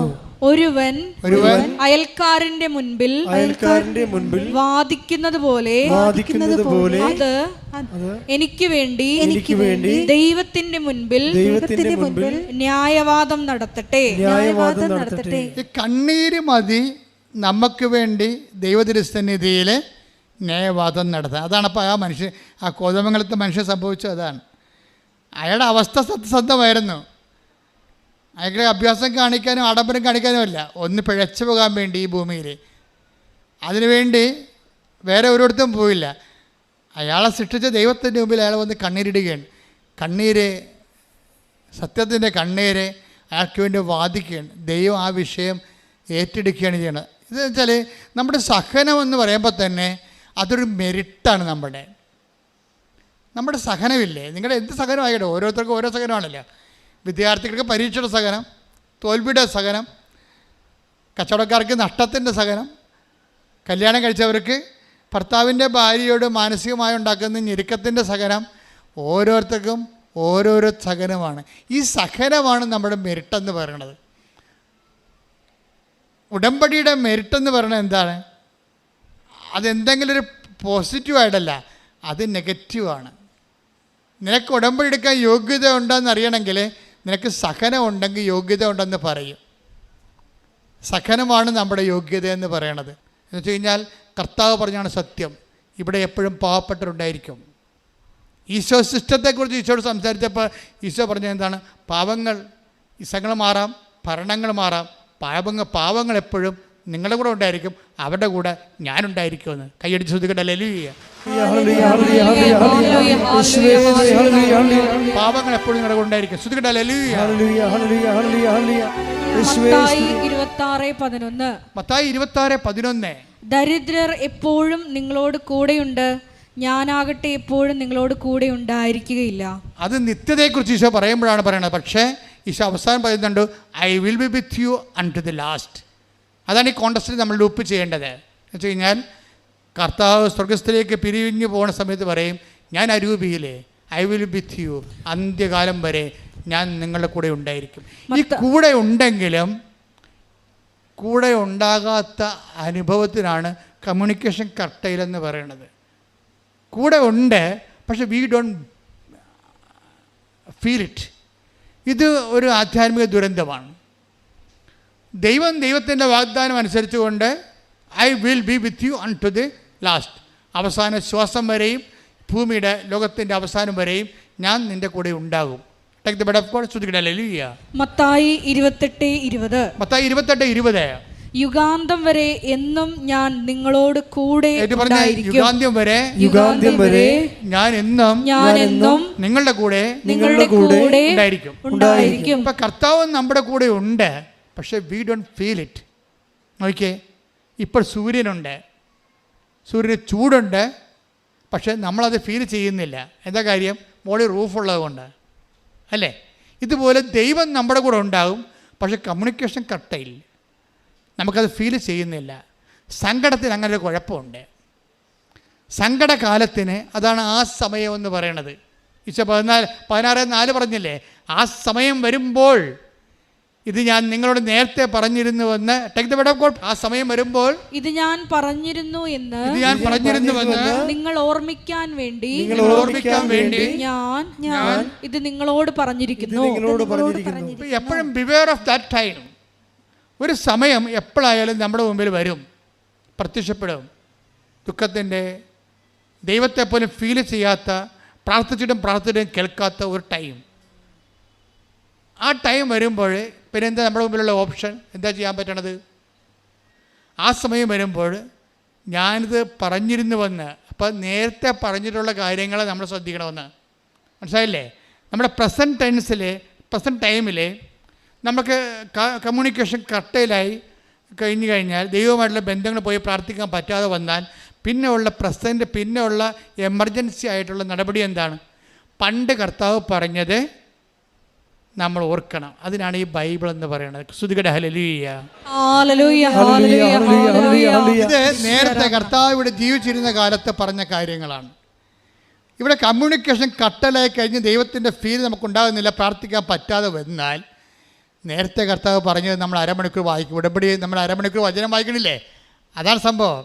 ഇതാ കമ്മ്യൂണിക്കേഷൻ എങ്ങാനും കട്ട് ആകാതിരിക്കാൻ വേണ്ടി നേരത്തെ കർത്താവ് പറഞ്ഞത് നമ്മളെന്ത് ചെയ്യും? അത് നമ്മൾ അവൻ പറഞ്ഞതുപോലെ നമ്മൾ ചെയ്യും.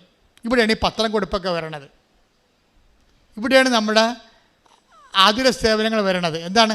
നേരത്തെ അവൻ പറഞ്ഞതാണ്. ഇപ്പോൾ അവരുടെ കമ്മ്യൂണിക്കേഷൻ ഇല്ല. അപ്പോൾ നേരത്തെ പറഞ്ഞ അനുസരിച്ച് അവൻ പറഞ്ഞ പോലെ നമ്മളിപ്പോൾ ചെയ്യാണ്. അതാണ് കവനൻ്റ്. കൈയടിച്ച് ശ്രദ്ധിക്കട്ടെ. ഹല്ലേലൂയ.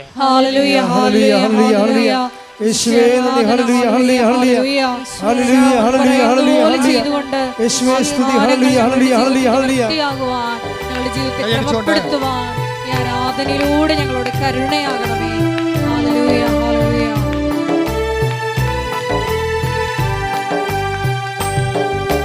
ക്ലേശകാലത്ത് കൂടാരമേ എന്നെ പ്രിയനെന്നെ മറയ്ക്കും. അല്പകാലം കഴിഞ്ഞ് ഉയർന്നതാം താരമേ എന്നെ അവൻ കയറ്റി നിൽക്കും. അല്പകാലം കഴിഞ്ഞ് ഉയർന്നതാം താരമേ എന്നെ അവൻ കയറ്റി നിൽക്കും.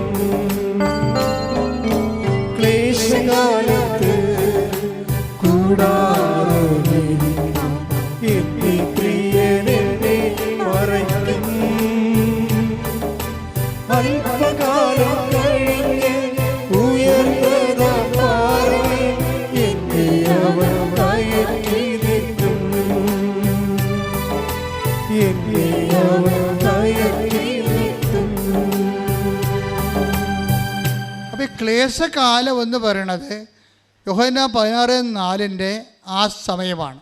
ഈ സമയത്താണ് കമ്മ്യൂണിക്കേഷൻ കട്ടലായി പോണത്. അതിനെക്കുറിച്ചാണ് ലൂക്ക 8:7 എടുത്ത് ശ്രുതികട ഹല്ലേലൂയ.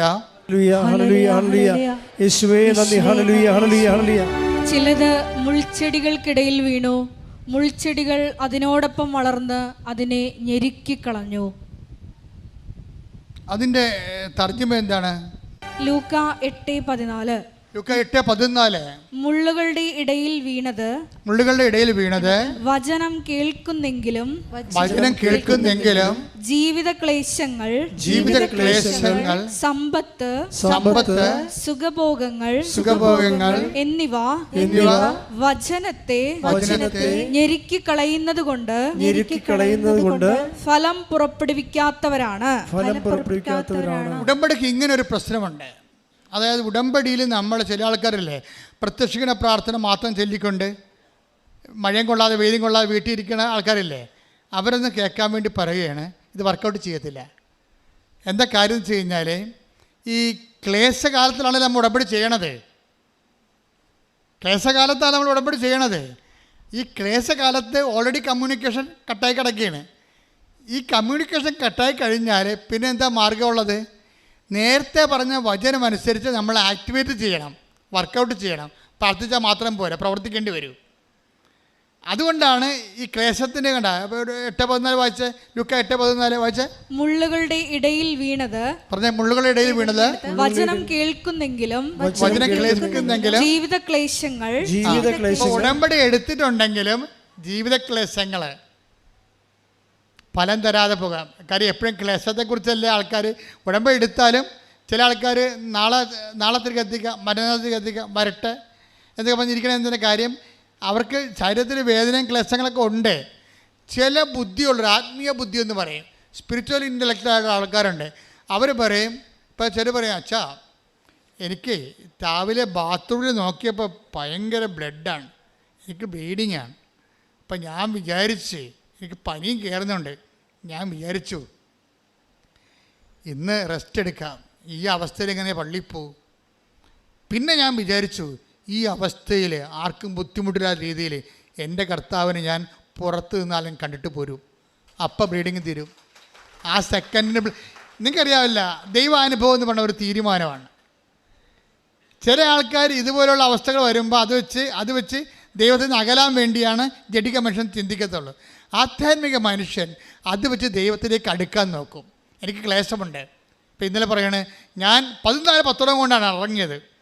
പക്ഷെ 14 ആൾക്കാരത്ത് നീട്ടിയിട്ടും 14 പേരും പറഞ്ഞു ഞങ്ങൾക്ക് വേണ്ടെന്ന് പറഞ്ഞ്. അപ്പോൾ എന്നാ പറ്റിയെന്നറിയോ?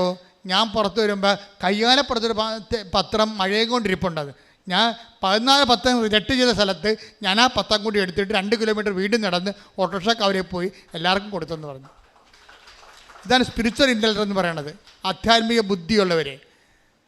ആധ്യാത്മിക ബുദ്ധി എന്ന് വെച്ച് കഴിഞ്ഞാൽ അവർക്ക് പരിശുദ്ധാത്മാവ് പറഞ്ഞില്ലേ, ഞാൻ നിങ്ങളോട് കൂടി ഉണ്ടെങ്കിലേ, അതാണ് ഈശോ പറഞ്ഞത്. ഈ പരിശുദ്ധാത്മാവെന്ന് പറയേണ്ട സംഭവം എന്ന് വെച്ചാൽ നമ്മൾക്ക് ഡോർമെൻ്റ് ആണെങ്കിലും അത് അവിടെ ഉണ്ടാവും, നമ്മളെ കൂടെ ഉണ്ടാവും. പക്ഷെ ഇത് വർക്കൗട്ട് ചെയ്യണത് നമ്മുടെ വിശ്വാസത്തിൻ്റെ എബിലിറ്റി അനുസരിച്ചേ ഉള്ളൂ. ഒരു റിസ്ക് വന്നു കഴിഞ്ഞാൽ അതിനെ കൗണ്ടറാക്ട് ചെയ്യാൻ വേണ്ടി നമുക്ക് ദൈവത്തോട് സ്നേഹമുണ്ടെങ്കിൽ നമ്മൾ തകർന്നാലും തരിപ്പണമായാലും പിന്നെയും ദൈവത്തെ പ്രതി നമ്മൾ സഞ്ചരിച്ചുകൊണ്ടേയിരിക്കും. അങ്ങനെയുള്ളപ്പോൾ ദൈവം സത്യമായത് കാരണം അത് പെട്ടെന്ന് സമയബന്ധിതമായിട്ട് ആ വിഷയത്തിൻ്റെ ഇടപാടുണ്ടാവും. നിങ്ങൾക്കറിയാമല്ലോ, എല്ലാം പേയ്മെൻറ്റ് സീറ്റുകളാണ്. സ്വർഗം പോലും പേയ്മെൻറ്റ് സീറ്റാണ്. സ്വർഗം നമുക്ക് പേയ്മെൻറ്റ് കൊടുക്കാൻ പറ്റാത്തത് കൊണ്ടാണ് കർത്താവിന് പേയ്മെൻറ്റ് കൊടുക്കേണ്ടി വന്ന സാഹചര്യം. ആ ചില്ലറ പേയ്മെൻ്റ് ഒന്നുമല്ല കൊടുത്തിരിക്കുന്നത്. അതുകൊണ്ട് തന്നെ സ്വർഗം നല്ല വിലയുള്ളതാണ്.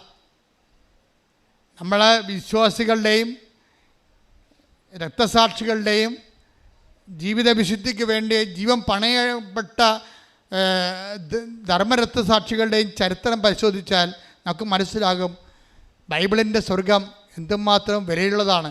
ഒരു വിഷയം എന്തുമാത്രം വിലയുള്ളതാണ്. ബൈബിൾ നമ്മൾ മുന്നോട്ട് വെക്കുന്ന സ്വർഗത്തിന് കർത്താവിൻ്റെ രക്തത്തിൻ്റെ വിലയാണ്. യേശുവിൻ്റെ ജീവൻ്റെ വിലയാണ്, അവൻ്റെ സഹനത്തിൻ്റെ വിലയാണ്. ആ വില കൊടുക്കാൻ വേണ്ടി സത്യസന്ധത ആര് കാണിച്ചാൽ സമയബന്ധിതമായി നിന്റെ ഉടമ്പടിയുടെ മേൽ ദൈവം ഇറങ്ങി വന്ന് തീരുമാനം എടുത്തിരിക്കും.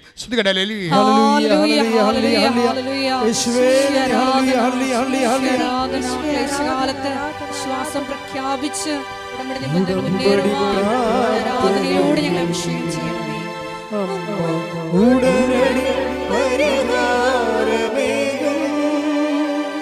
ഉടമ്പടി പ്രാർത്ഥനയും അമ്മ ഉടനടി പരിഹാരമേകും. അവൻ പറയുന്നത് ചെയ്തിടുവിൻ, ജീവിതം ധന്യമായി തീർന്നിടും. പരിശുദ്ധ പരമ ദിവ്യകാരുണ്യത്തിന് നേരവും ആരാധനയും സ്തുതിയും പുകഴ്ചയും ഉണ്ടായിരിക്കട്ടെ. പരിശുദ്ധ പരമ ദിവ്യകാരുണ്യത്തിന് നേരവും ആരാധനയും സ്തുതിയും പുകഴ്ചയും ഉണ്ടായിരിക്കട്ടെ. ജ്ഞാനത്തിന്റെ പുസ്തകം 3-ാം അധ്യായം 9-ാമത്തെ വാക്യം. അവിടുത്തെ ആശ്രയിക്കുന്നവർ സത്യം ഗ്രഹിക്കും, വിശ്വസ്തർ അവിടുത്തെ സ്നേഹത്തിൽ വസിക്കും. അവിടുത്തെ തിരഞ്ഞെടുക്കപ്പെട്ടവരുടെ മേൽ അവിടുന്ന് കരുണയും അനുഗ്രഹവും വർഷിക്കും. ഇത് ഉടമ്പടിയുടെ ഒരു ആക്ച്വലായിട്ടുള്ള ഒരു നിലപാട് തറയാണ്. എന്ന് വെച്ച് കഴിഞ്ഞാൽ മനുഷ്യനെ ആശ്രയിക്കാൻ ഒരവസ്ഥ വന്നാൽ ദൈവത്തിൽ, അതാണ് ശാന്തകുമാരിക്ക് സംഭവിക്കുന്നത്. അവർ ദൈവത്തിൽ ആശ്രയിക്കുന്നു. അവരുടെ ആശ്രയം സത്യമായത് കൊണ്ടാണ് സിൽവഗിരയിൽ ആ പ്രകാശം ആളുടെ മുമ്പിലൂടെ 4 പ്രാവശ്യം കടന്നു പോകുന്നത്. ഈ കേട്ട സാക്ഷ്യങ്ങളിലെല്ലാം ഈ ആഴ്ചത്തെ സാക്ഷ്യങ്ങളാണ് നിങ്ങൾ ഓർക്കണം. കഴിഞ്ഞ ദിവസം പഞ്ചാബിൽ നിന്ന് ഒരു മനുഷ്യൻ ഇവിടെ കാർ ഓടിച്ച് ഒറ്റയ്ക്ക് വന്ന്, അത് ഉടമ്പടി സാക്ഷ്യം പറയാൻ വന്നാണ്. സാക്ഷ്യാൾ എന്താ പറഞ്ഞെന്നറിയാവോ? കേരളം ആധ്യാത്മികമായ ഒരു പരീക്ഷണശാലയാണ്. ഈ കാലത്ത് ലോകത്തിൻ്റെ ആധ്യാത്മികതയെ ഇവിടുന്നാണ് ദൈവം നിയന്ത്രിച്ചുകൊണ്ടിരിക്കണമെന്ന്. ശ്രുതികട ഹല്ലേലൂയ. ഹല്ലേലൂയ ഹല്ലേലൂയ. മഹത്വം മഹത്വം. ആരാധന ആരാധന. ഹല്ലേലൂയ ഹല്ലേലൂയ. യേശുവേ ആരാധന. ഹല്ലേലൂയ. കഴിഞ്ഞ ദിവസങ്ങളിൽ സാറാമ്മ എന്ന മോള് ഒരു ചേച്ചി സാക്ഷ്യം പറഞ്ഞു. സാറാമ്മയുടെ സാക്ഷ്യം എന്ന് പറയുന്നത്, സാറാമ്മയ്ക്ക് ഇവിടെ വരണം, പക്ഷെ വരാൻ പിള്ളേർ കൊണ്ടുപോകത്തില്ല. പക്ഷേ പോകാൻ വേണ്ടി പ്രാർത്ഥിച്ചുകൊണ്ട് നടക്കണ കാലത്ത് ഇവിടെ കാതിലൊരു വണ്ട് കയറും. ആ വണ്ട് അകത്തിരുന്ന് മൂളിക്കുകയാണ്. അപ്പോൾ ഇവരെന്നാ ചെയ്യുന്നത്? ഇവർ ചാഞ്ഞ് കിടന്നുകൊണ്ട് വണ്ടിനെ കൊല്ലാൻ വേണ്ടി തലേണിയൊക്കെ വെച്ച് ശ്വാസം മുട്ടിച്ച് കൊല്ലാൻ വേണ്ടി കാരണത്ത് തലേണി വെക്കും. കുറച്ച് കഴിയുമ്പോൾ ഇവർ ആ സമയത്ത് തന്നെ സാക്ഷ്യം ഇവിടുത്തെ ധ്യാനമൊക്കെ കേട്ടുകൊണ്ടിരിക്കുകയാണ്. അപ്പോൾ ധ്യാനത്തിൽ ഞാൻ പറഞ്ഞുകൊണ്ടിരിക്കുകയാണ്, ഒരു വണ്ട് ഒരു സഹോദരി ഉള്ളിലോട്ട് കയറിപ്പോകുന്നു, പേടിക്കണ്ട, അത് മഹാസ്വരത്തോടെ ഇപ്പോൾ പുറത്താകുമെന്ന് പറഞ്ഞു. അത് പറഞ്ഞത് കേട്ട് കഴിഞ്ഞപ്പോൾ തന്നെ ഹെലികോപ്റ്റർ വീഴുന്ന പോലെ ഇവിടെ ചെവിയിൽ നിന്ന് സാധനം തെറിച്ചു പോയി.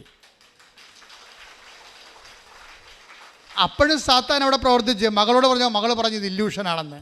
പണ്ട് നമ്മൾ പ്രാർത്ഥിക്കണ കാലത്ത് നമ്മുടെ അമ്മമാർ നമ്മളെ കുഞ്ഞിത്തലേണി കിടത്തിയിട്ട് അമ്മമാർ ചുണ്ടിലൊരു കുറിച്ചിടും, ചെവിയിൽ കുറിച്ചിട്ട് പറയും, കർത്താവേ കണ്ണിൽ കുറിച്ചിടും. നമ്മുടെ എന്താണ്? ആകാത്ത കാഴ്ച കാണാതിരിക്കാൻ, ആകാത്തത് കേൾക്കാതിരിക്കാൻ ചെവിയിലും കണ്ണിനെയും ബന്ധിക്കണമെന്നാണ്. ഇപ്പോൾ ആരും നമ്മൾ പറഞ്ഞിട്ട് നമ്മൾ മൈൻഡ് ചെയ്യണില്ല. നമ്മൾ ഉടമ്പടിയുമായിട്ട് മുന്നോട്ട് പോകുകയാണെങ്കിൽ വിശ്വസ്തത നമ്മൾ എങ്ങോട്ടാണ് കൊണ്ടുപോകണത്? അവിടുത്തെ വിശ്വസ്തരെ സ്നേഹത്തിൽ വായിച്ചേ, വിശ്വസ്തർ അവിടുത്തെ സ്നേഹത്തിൽ വസിക്കും. വിശ്വസ്തരായി. ഇപ്പം പലരും നമ്മളെ പറഞ്ഞ് പറ്റിച്ചു, വഞ്ചിച്ചു. പക്ഷേ അതേസമയം തന്നെ നമ്മൾ ദൈവത്തോട് വിശ്വസ്തയോടെ മുന്നോട്ട് പോകും. വിശ്വസ്തർക്ക് എന്ത് പറ്റുമെന്നാണ് ഞാൻ 3:9 പറയണത്. വിശ്വസ്തർ അവിടുത്തെ സ്നേഹത്തിൽ വസിക്കും.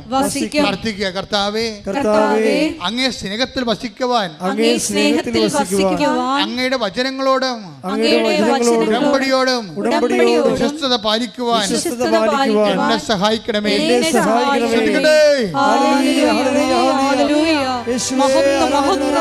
ആരാധന ആരാധന. ഹല്ലേലൂയ ഹല്ലേലൂയ.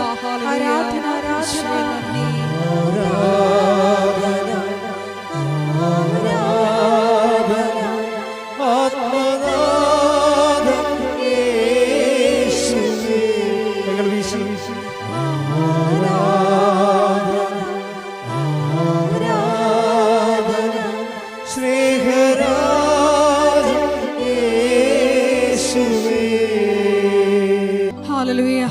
പാടുക.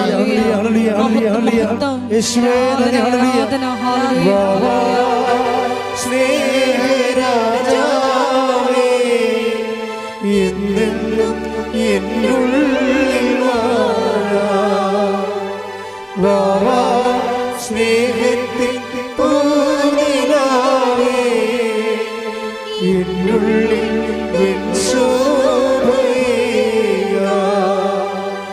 വാ സ്നേഹരാജാവേ, എന്നെന്നും എന്നുള്ളിൽ വാ സ്നേഹത്തിൻ പൂനിലാവേ, എന്നുള്ളിൽ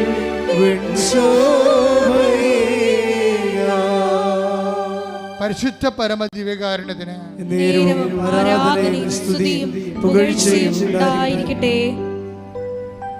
എൻ്റെ പ്രിയപ്പെട്ടവരെ, രോഗസൗഖ്യ പ്രാർത്ഥനയിലേക്ക് നമ്മൾ പ്രവേശിക്കുകയാണ്.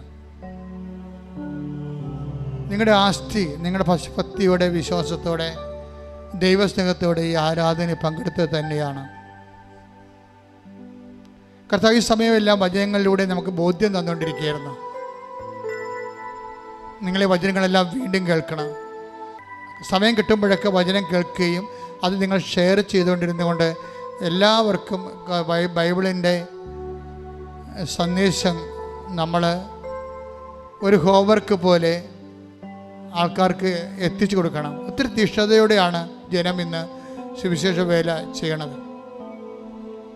മറ്റാരെക്കൊണ്ടും ചെയ്യിക്കരുത്.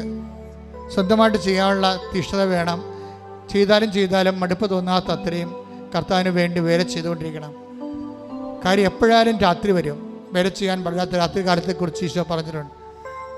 ഇപ്പം നിനക്ക് ആരോഗ്യമുണ്ടോ, ചെയ്യാനുള്ള അവസരമുണ്ടോ, ചെയ്യാനുള്ള മനസ്സുണ്ടോ, നിങ്ങൾ കർത്താവിൻ്റെ വേല ചെയ്തുകൊണ്ടേയിരിക്കണം. അതിന് കർത്താവിനോട് റെമ്യൂണറേഷൻ ചോദിക്കരുത്. അത് നിത്യതയ്ക്ക് വേണ്ടിയുള്ള നമ്മുടെ സ്വരുക്കൂട്ടലാണ്. നിൻ്റെ കാര്യങ്ങളുടെ മേലെ ദൈവ തീരുമാനം എപ്പോഴും ഉണ്ടായിക്കൊണ്ടിരിക്കും. നീ ആഗ്രഹിക്കുന്നതിനേക്കാളും കർത്താവിന് നിന്നെ സഹായിക്കാൻ സന്മനസ്സും സ്നേഹവും നിന്നോടുണ്ട്. ആ സ്നേഹത്തെ നീ തിരിച്ചറിയണത് ഉടമ്പടി സത്യസന്ധമായി നീ നിറവേറ്റുന്ന നിമിഷങ്ങളിലാണ്. പ്രാർത്ഥിക്കുക. കർത്താവേ, ഉടമ്പടി അങ്ങോട്ടുള്ള സ്നേഹത്താൽ സത്യസന്ധമായി നിറവേറ്റുവാൻ ഉടമ്പടിയുടെ പ്രേക്ഷിത പ്രവർത്തനങ്ങള്, അതുപോലെ തന്നെ ഉപവി പ്രവർത്തനങ്ങള് ദൈവസ്നേഹത്തോടെ നിറവേറ്റുവാൻ എന്നെ ശക്തീകരിക്കണമേ. ഉടമ്പടിയുടെ ഉള്ളവരെ ജീവിത ക്ലേശങ്ങളിലെ നിലനിൽക്കുന്നവരെ, മനസ്സിടിഞ്ഞു പോകുന്ന സാഹചര്യങ്ങളുള്ളവരെ, അമ്മേ പരിശുദ്ധ അമ്മേ, ദേവമാതാവേ, ഈ പ്രാർത്ഥനയുടെ ശക്തിയാൽ അങ്ങ് നവീകരിക്കണമേ. വിശ്വാസം നവീകരിക്കണമേ, ശക്തിപ്പെടുത്തണമേ. ദൈവസ്നേഹത്താൽ ആത്മവിശ്വാസവും ആത്മശക്തിയും തടയിക്കൊണ്ട് സുവിശേഷത്തിന്റെ പോരാട്ടം നടത്തുവാൻ അവരെ അനുഗ്രഹിക്കണമേ. ശ്രുതികടെ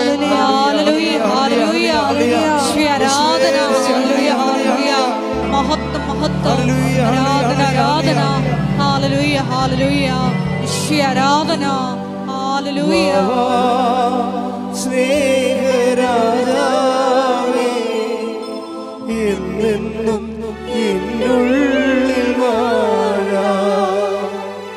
വാ സ്നേഹത്തിൻ പൂനിലാവേ, എന്നുള്ളിൽ പരിശുദ്ധ പരമദിവ്യകാരുണ്യത്തിന് ആരാധനയും സ്തുതിയും പുകഴ്ചയും ഉണ്ടായിരിക്കട്ടെ. പ്രിയമുള്ളവരെ, നമ്മൾ രോഗസൗഖ്യ പ്രാർത്ഥനയ്ക്ക് പ്രവേശിക്കുകയാണ്. സത്യത്തിൻ്റെ സന്നിധാനത്തിലെ വിശ്വാസത്തെ സത്യമായി ആചരിച്ച് അനുഷ്ഠിച്ചും കൊണ്ട് സത്യത്തിൻ്റെ കൈകളോടുകൂടിയും അധരങ്ങളോടുകൂടിയാണ് നമ്മൾ ഉടമ്പടിക്കാലം കഴിഞ്ഞു പോകുന്നത്. അച്ഛൻ പ്രാർത്ഥിക്കുമ്പോൾ സത്യമായി നിങ്ങളുടെ മേൽ കർത്താവിൻ്റെ കൃപയെ ആവശ്യിക്കുകയും നിങ്ങൾ ഈ ദിവസങ്ങളിലെ ഈ ധ്യാനം എപ്പോഴെല്ലാം ആരെല്ലാം എവിടെയെല്ലാം കേൾക്കുന്നുവോ അവരെല്ലാം കർത്താവ് അനുഗ്രഹിക്കുകയും അനുഗ്രഹിച്ചതിൻ്റെ അടയാളങ്ങൾ നിങ്ങൾക്ക് മണിക്കൂറുകൾക്കുള്ളിൽ നിങ്ങൾക്ക് ദൃശ്യമായി തീരുകയും ചെയ്യാൻ പരിശുദ്ധ ദേവമാതാവിനോട് സ്തുതിക്കട്ടെ. ഹല്ലേലൂയ, ഹല്ലേലൂയ, ഹല്ലേലൂയ, ഹല്ലേലൂയ, ഹല്ലേലൂയ. ഈശോയെ ആരാധന. ഈശോയെ വിവിധ സമയങ്ങളിൽ ഈ മരിയനോട് ദേവമാതാവിനോടൊപ്പം ഈശോയുടെ നാമത്തെ സ്തുതിക്കട്ടെ. ഹല്ലേലൂയ, ഹല്ലേലൂയ, ഹല്ലേലൂയ. ഈശോയെ ആരാധന. മഹത്വം, മഹത്വം. ആരാധന, ആരാധന. ഹല്ലേലൂയ, ഹല്ലേലൂയ, ഹല്ലേലൂയ.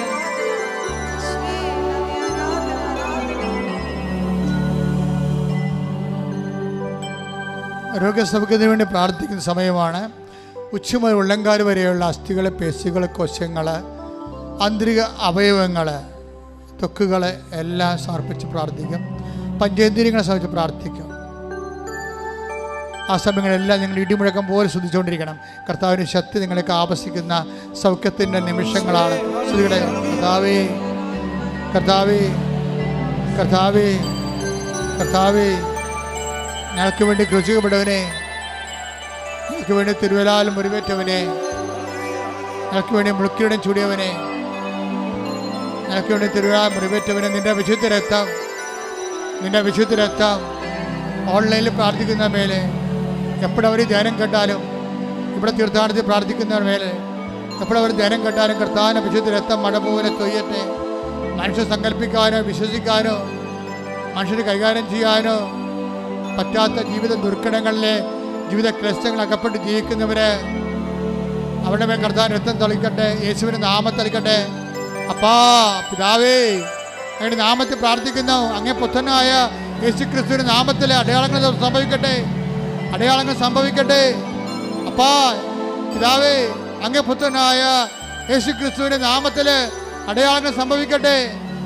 മാർഗരോഗങ്ങൾ, തീരാവേദികൾ, മസ്തിഷ്ക രോഗങ്ങൾ, മനസ്സിൻ്റെ രോഗങ്ങൾ, മസിൻ്റെ രോഗങ്ങൾ, പേശി രോഗങ്ങൾ, ആന്തരിക അവയവങ്ങളുടെ രോഗങ്ങൾ, അസ്ഥി രോഗങ്ങൾ, ഞരമ്പിൻ്റെ രോഗങ്ങൾ, യേശുവിൻ്റെ നാമത്തിൽ, യേശുവിൻ്റെ നാമത്തിൽ ആന്തരിക അവയവങ്ങൾ ഉണ്ടാകുന്ന രോഗങ്ങൾ, യേശുവിൻ്റെ നാമത്തിൽ, യേശുവിൻ്റെ നാമത്തിൽ പിച്ചുര രോഗങ്ങൾ, പിസിയോടി രോഗങ്ങൾ, അർശസ് രോഗങ്ങൾ, കരളിൻ്റെ രോഗങ്ങൾ, ഗർഭാശയത്തിൻ്റെ രോഗങ്ങൾ, കുളലിൻ്റെ രോഗങ്ങൾ, കുടലിലെ പുണ്ണുകൾ, ഹൃദയത്തിൻ്റെ രോഗങ്ങൾ, തൈറോയ്ഡ് രോഗങ്ങൾ, ക്യാൻസർ രോഗങ്ങൾ, സ്പോണ്ടിലോസ് രോഗങ്ങൾ യേശു ക്രിസ്തുവിന്റെ ഉന്നതമായ നാമത്തിൽ മാറിപ്പോകട്ടെ. ഹല്ലേലൂയ, ഹല്ലേലൂയ, മഹത്വം, മഹത്വം. ദൈവപിതാവേ നന്ദി, ദൈവപിതാവേ ആരാധന.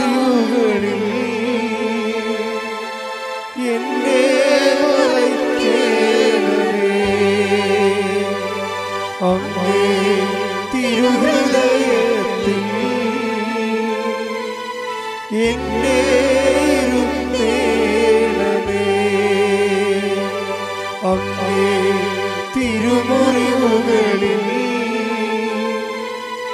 എന്നെ മറക്കേണമേ.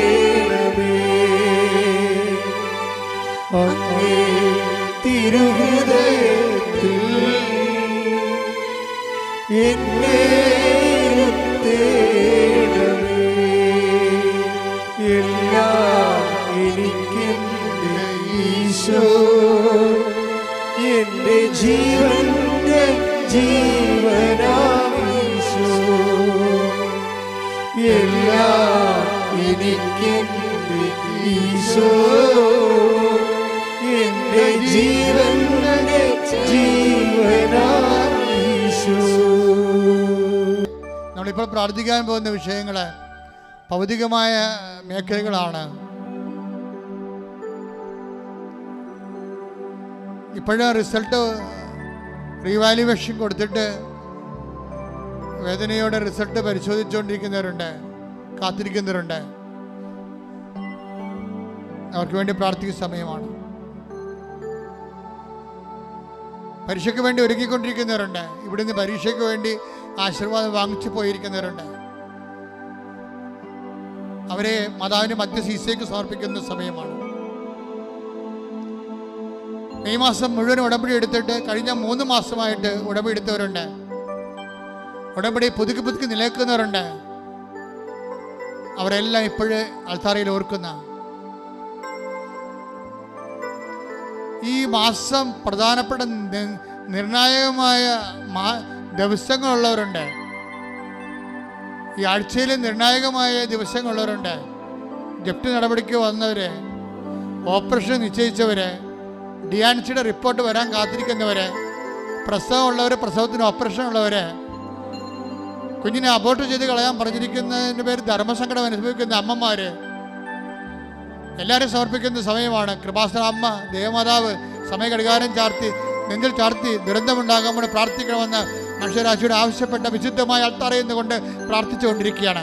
ഇപ്പോൾ ദൈവത്തിൻ്റെ അടയാളങ്ങൾ എപ്പോഴും കണ്ണീരിടുന്ന മക്കള്, കണ്ണുനീര് ഉടമ്പടിയുടെ അവകാശമാണെങ്കിൽ, കണ്ണീര് ഉടമ്പടിയുടെ ആധാരമാണെങ്കിൽ, കണ്ണീര് ഉടമ്പടിയുടെ യോഗ്യതയാണെങ്കിൽ, ഇപ്പോഴ് ദൈവമായ ഉടമ്പടി, അമ്മയുടെ മധ്യ ഉടമ്പടി എടുത്തവരുടെ ജീവിതത്തിലേക്ക് ദൈവത്തിൻ്റെ കരുണ, ദൈവത്തിൻ്റെ ശക്തി അവരുടെ യോഗ്യതയാലല്ല, ദൈവത്തിൻ്റെ കരുണയുടെ യോഗ്യതയാൽ കടന്നു ചെല്ലട്ടെ എന്ന് പ്രാർത്ഥിക്കുന്നു.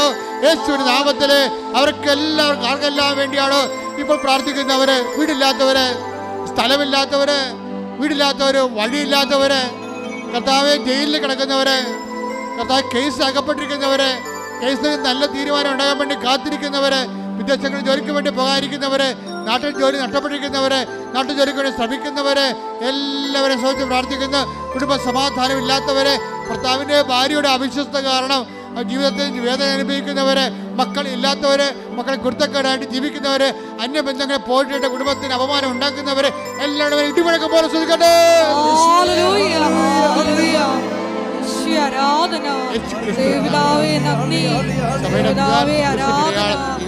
നാമം ഈ ആരാധനയിലൂടെ വീണ്ടും വീണ്ടും മഹത്വപ്പെടുത്തണമേ. ഹല്ലേലൂയ, ഹല്ലേലൂയ, ആരാധന, ഹല്ലേലൂയ, മഹത്വം,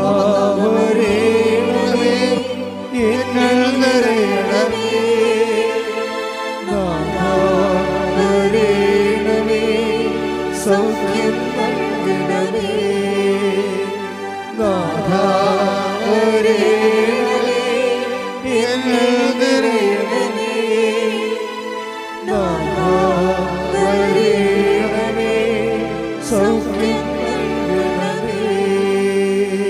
പരിശുദ്ധ പരമ ദിവ്യകാരുണ്യത്തിന് ആരാധനയും സ്തുതിയും പുകഴ്ചയും, പരിശുദ്ധ പരമ ദിവ്യകാരുണ്യത്തിന് ആരാധനയും സ്തുതിയും പുകഴ്ചയും ഉണ്ടായിരിക്കട്ടെ. ഇനി പരിശുദ്ധമ്മ മധ്യസ്ഥം വഹിക്കാൻ പോകുന്ന വിഷയങ്ങളെ, സാമ്പത്തിക കടങ്ങള്, ജോലിയില്ലാത്തവര്, വീട്ടുമൃഗങ്ങളെ വളർത്തിക്കൊണ്ട് വരുമാനമാകാതെ കഞ്ഞിവെച്ച് പോകുന്നവര്, അവർക്കുണ്ടായിട്ടുള്ള നഷ്ടങ്ങള്, വ്യാപാര വ്യവസായശാലകൾ നടത്തി അത് പൂട്ടിപ്പോയവര്, അല്ലെങ്കിൽ കടങ്ങളായി പോയവര്, സ്ഥലം വിൽക്കാൻ പോണവര്, ജീവിക്കാൻ വേണ്ടി സ്ഥലം വാങ്ങാൻ പോകുന്നവര്, വിസയുടെ ടെസ്റ്റിനൊക്കെ പോകാൻ പോകുന്നവർ, ഇൻ്റർവ്യൂവിന് പോകാൻ പോകുന്നവർ, നാട്ടിലേക്ക് തിരിച്ചു പോരാൻ വരുന്നവർ, ലീവ് കഴിഞ്ഞിട്ട് തിരിച്ചു പോകാൻ പോകുന്നവർ, അവിടെ യാത്ര സമാധാനവും സുരക്ഷിതമായിരിക്കാൻ, മക്കളില്ലാത്തവർ, കുടുംബത്തിൽ എല്ലാത്തരം ഒരു തരത്തിലും സമാധാനം ഇല്ലാതെ വിഷമിക്കുന്നവർ, കുഞ്ഞുങ്ങളെക്കുറിച്ച് വേവലാതി കൊള്ളുന്നവർ, മാർത്താമസിക്കാൻ നിവൃത്തിയില്ല, മാർത്താമസിക്കാൻ ഇടമില്ലാതെ വിഷമിക്കുന്നവര്, നേരത്തെ സ്നേഹിച്ചിരുന്നവർ, കുടുംബത്തിലുള്ളവർ പോലും തന്നെ വെറുത്തിട്ട് ഒറ്റപ്പെട്ടു പോയ അവസ്ഥകള്, നമ്മുടെ മരണം പോലും ആഗ്രഹിക്കുന്ന ശത്രുക്കള്, അങ്ങനെ വ്യത്യസ്തങ്ങളായ മേഖലകളിൽ ഞെരുങ്ങുന്നവര്, വേദനപ്പെടുന്നവര്, സ്വന്തം ശരീരത്തിൻ്റെ രോഗങ്ങളും വേദന കൊണ്ട് ഉറക്കമില്ലാത്തവര്, മാസങ്ങളായിട്ട് ഉറക്കമില്ലാത്തവര്, ഉറങ്ങാൻ പറ്റാത്തവര്, എല്ലാവരും സാധിച്ചിട്ട് ഇടിമുഴക്കം പോലെ ശ്രദ്ധിക്കട്ടെ. അവിടെ കർത്താവിൻ്റെ വിശുദ്ധമായ രക്തം പതിക്കട്ടെ, അവിടെ കർത്താവിന് വിശുദ്ധം പതിക്കട്ടെ, അല്ലെ കർത്താവിന് വിശുദ്ധം രക്തം പതിക്കട്ടെ. യേശു ക്രിസ്തുവിന്റെ ഉന്നതമായ നാമത്തിലെ മാരക രോഗങ്ങൾ മാറിപ്പോകട്ടെ, തീരാവേദനകൾ തീർന്നു പോകട്ടെ, യേശു നാമത്തിൽ ശ്രദ്ധിക്കട്ടെ. ആരാധന, മഹത്വം, മഹത്വം, ആരാധന, ആരാധന, പിതാവേ നന്ദി, പിതാവേ മഹത്വം, പിതാവേ ആരാധന, സൗഖ്യം നൽകണമേ നാഥാ,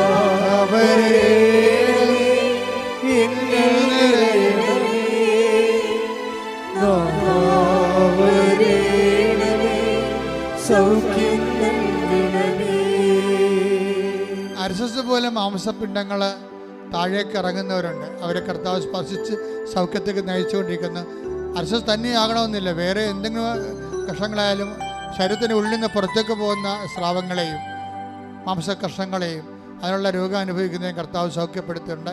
എൻ്റെ സമയമാണ്. സ്തുതിക്കട്ടെ. ഹല്ലേലൂയ. ഹല്ലേലൂയ, ഹല്ലേലൂയ, ഹല്ലേലൂയ. രോഗസൗഖ്യ സന്ദേശത്തിന് നന്ദി പറയുന്നു. ഹല്ലേലൂയ, ഹല്ലേലൂയ. മഹത്വം, മഹത്വം, ആരാധന, ആരാധന. ഹല്ലേലൂയ. യേശുവേ നന്ദി. മുടി കഴിയുന്നവര്,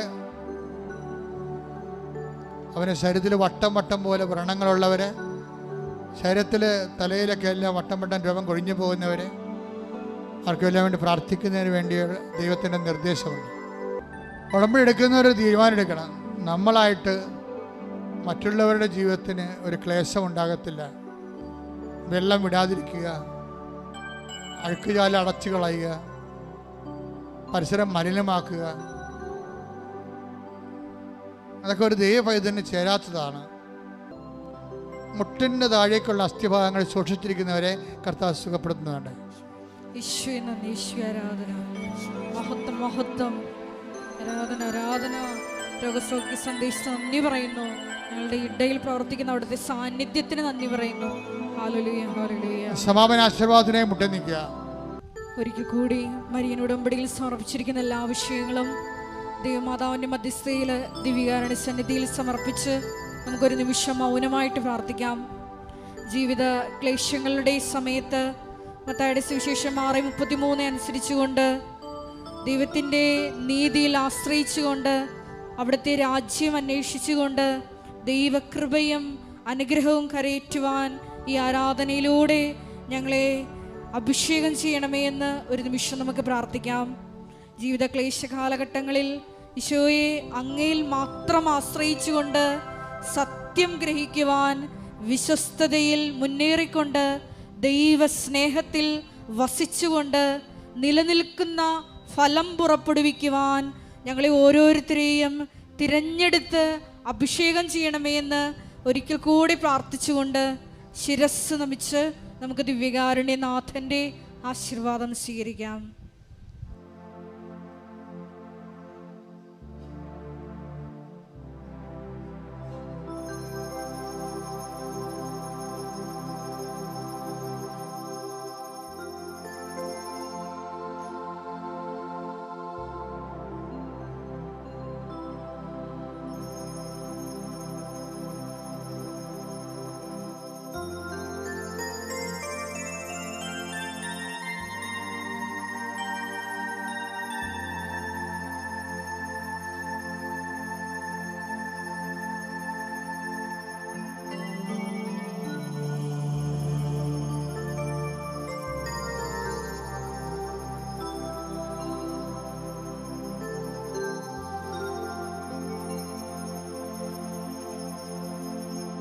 പരിശുദ്ധ പരമമാ ദിവ്യകാരുണ്യമേ,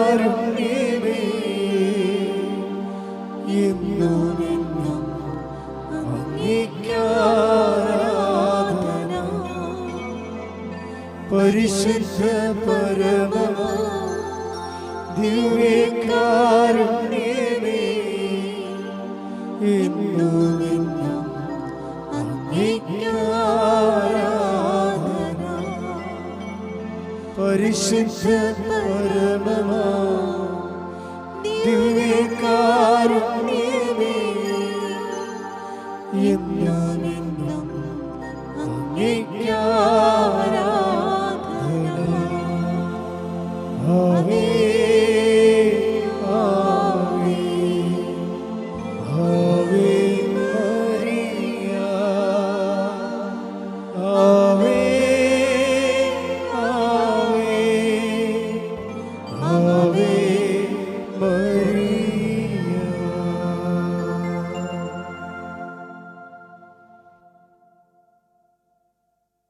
കൃപാസനത്തിൻ്റെ ധ്യാനങ്ങൾ, അതുപോലെ തന്നെ സാക്ഷ്യങ്ങൾ, ഒത്തിരിയേറെ സഹോദരങ്ങൾ റീലായിട്ടൊക്കെ ഇടുന്നുണ്ട്. അവരിലൂടെ ഒത്തിരി പേര് കർത്താവിനെ അറിയുന്നുണ്ട്, വാട്സപ്പിൻ്റെ സ്റ്റാറ്റസായിട്ട് ഇടുന്നുണ്ട്. അവരിലൂടെ ഒത്തിരി പേര്, അവർ വലിയ ദൈവവേലയാണ് ഈ കാലഘട്ടങ്ങളിൽ.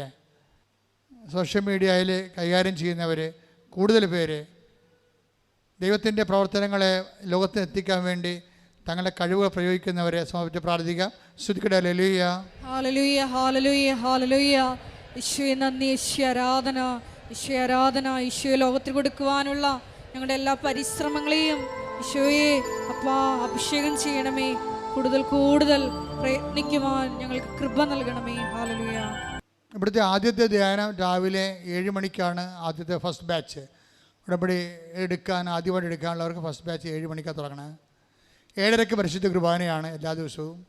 11 മണിക്ക് രണ്ടാമത്തെ ഉടമ്പടി ബാച്ച്, 2 മണിക്ക് മൂന്നാമത്തെ ഉടമ്പടി ബാച്ച്. പുതുതായിട്ട് എടുക്കാനുള്ള ആൾക്കാരുടെ കാര്യമാണ് പറഞ്ഞത്. നിങ്ങളെ ഉടമ്പടി ഷെയർ ചെയ്യുമ്പോഴും പരിശുദ്ധ പ്രവർത്തനം ചെയ്യുമ്പോഴും എല്ലാം, അതുപോലെ തന്നെ യൂട്യൂബിലെ സ്റ്റാറ്റസായിട്ടൊക്കെ വാട്സപ്പിൽ വെട്ടിയിടുമ്പോഴൊക്കെ പ്രാർത്ഥിച്ചുകൊണ്ട് ചെയ്യണം. എന്നാൽ അത് സമർപ്പിച്ച് പ്രാർത്ഥിക്കണം. അമ്മയുടെ മധ്യസ്ഥിതി ഈശോയുടെ നാമത്തിന് മഹത്വത്തിന് വേണ്ടി തന്നെ പ്രാർത്ഥന ചെയ്യണം. പത്രം കൊടുക്കുന്നവരും ക്ലേശകരമായ സാഹചര്യങ്ങളിൽ പത്രം കൊടുക്കുന്നവർ എല്ലാം പ്രാർത്ഥിച്ചു കൊടുക്കണം. കർത്താവേ, ഇതുവഴി ഒരാത്മാവെങ്കിലും കർത്താവിനെ അറിയാനും മറ്റുള്ളവർ അതിൻ്റെ പേരിൽ ജനത്തിന് പരസ്പരം ആശ്വാസം കണ്ടെത്താനും സമൂഹത്തിൽ സ്വസ്ഥതയും സുരക്ഷിതത്വവും സമാധാനവും പുലരുവാനും എന്നെ സുവിശേഷത്തിന് ഉപകരണമാക്കണമെന്ന് പ്രാർത്ഥിച്ചുകൊണ്ടാണ് കൊടുക്കേണ്ടത്.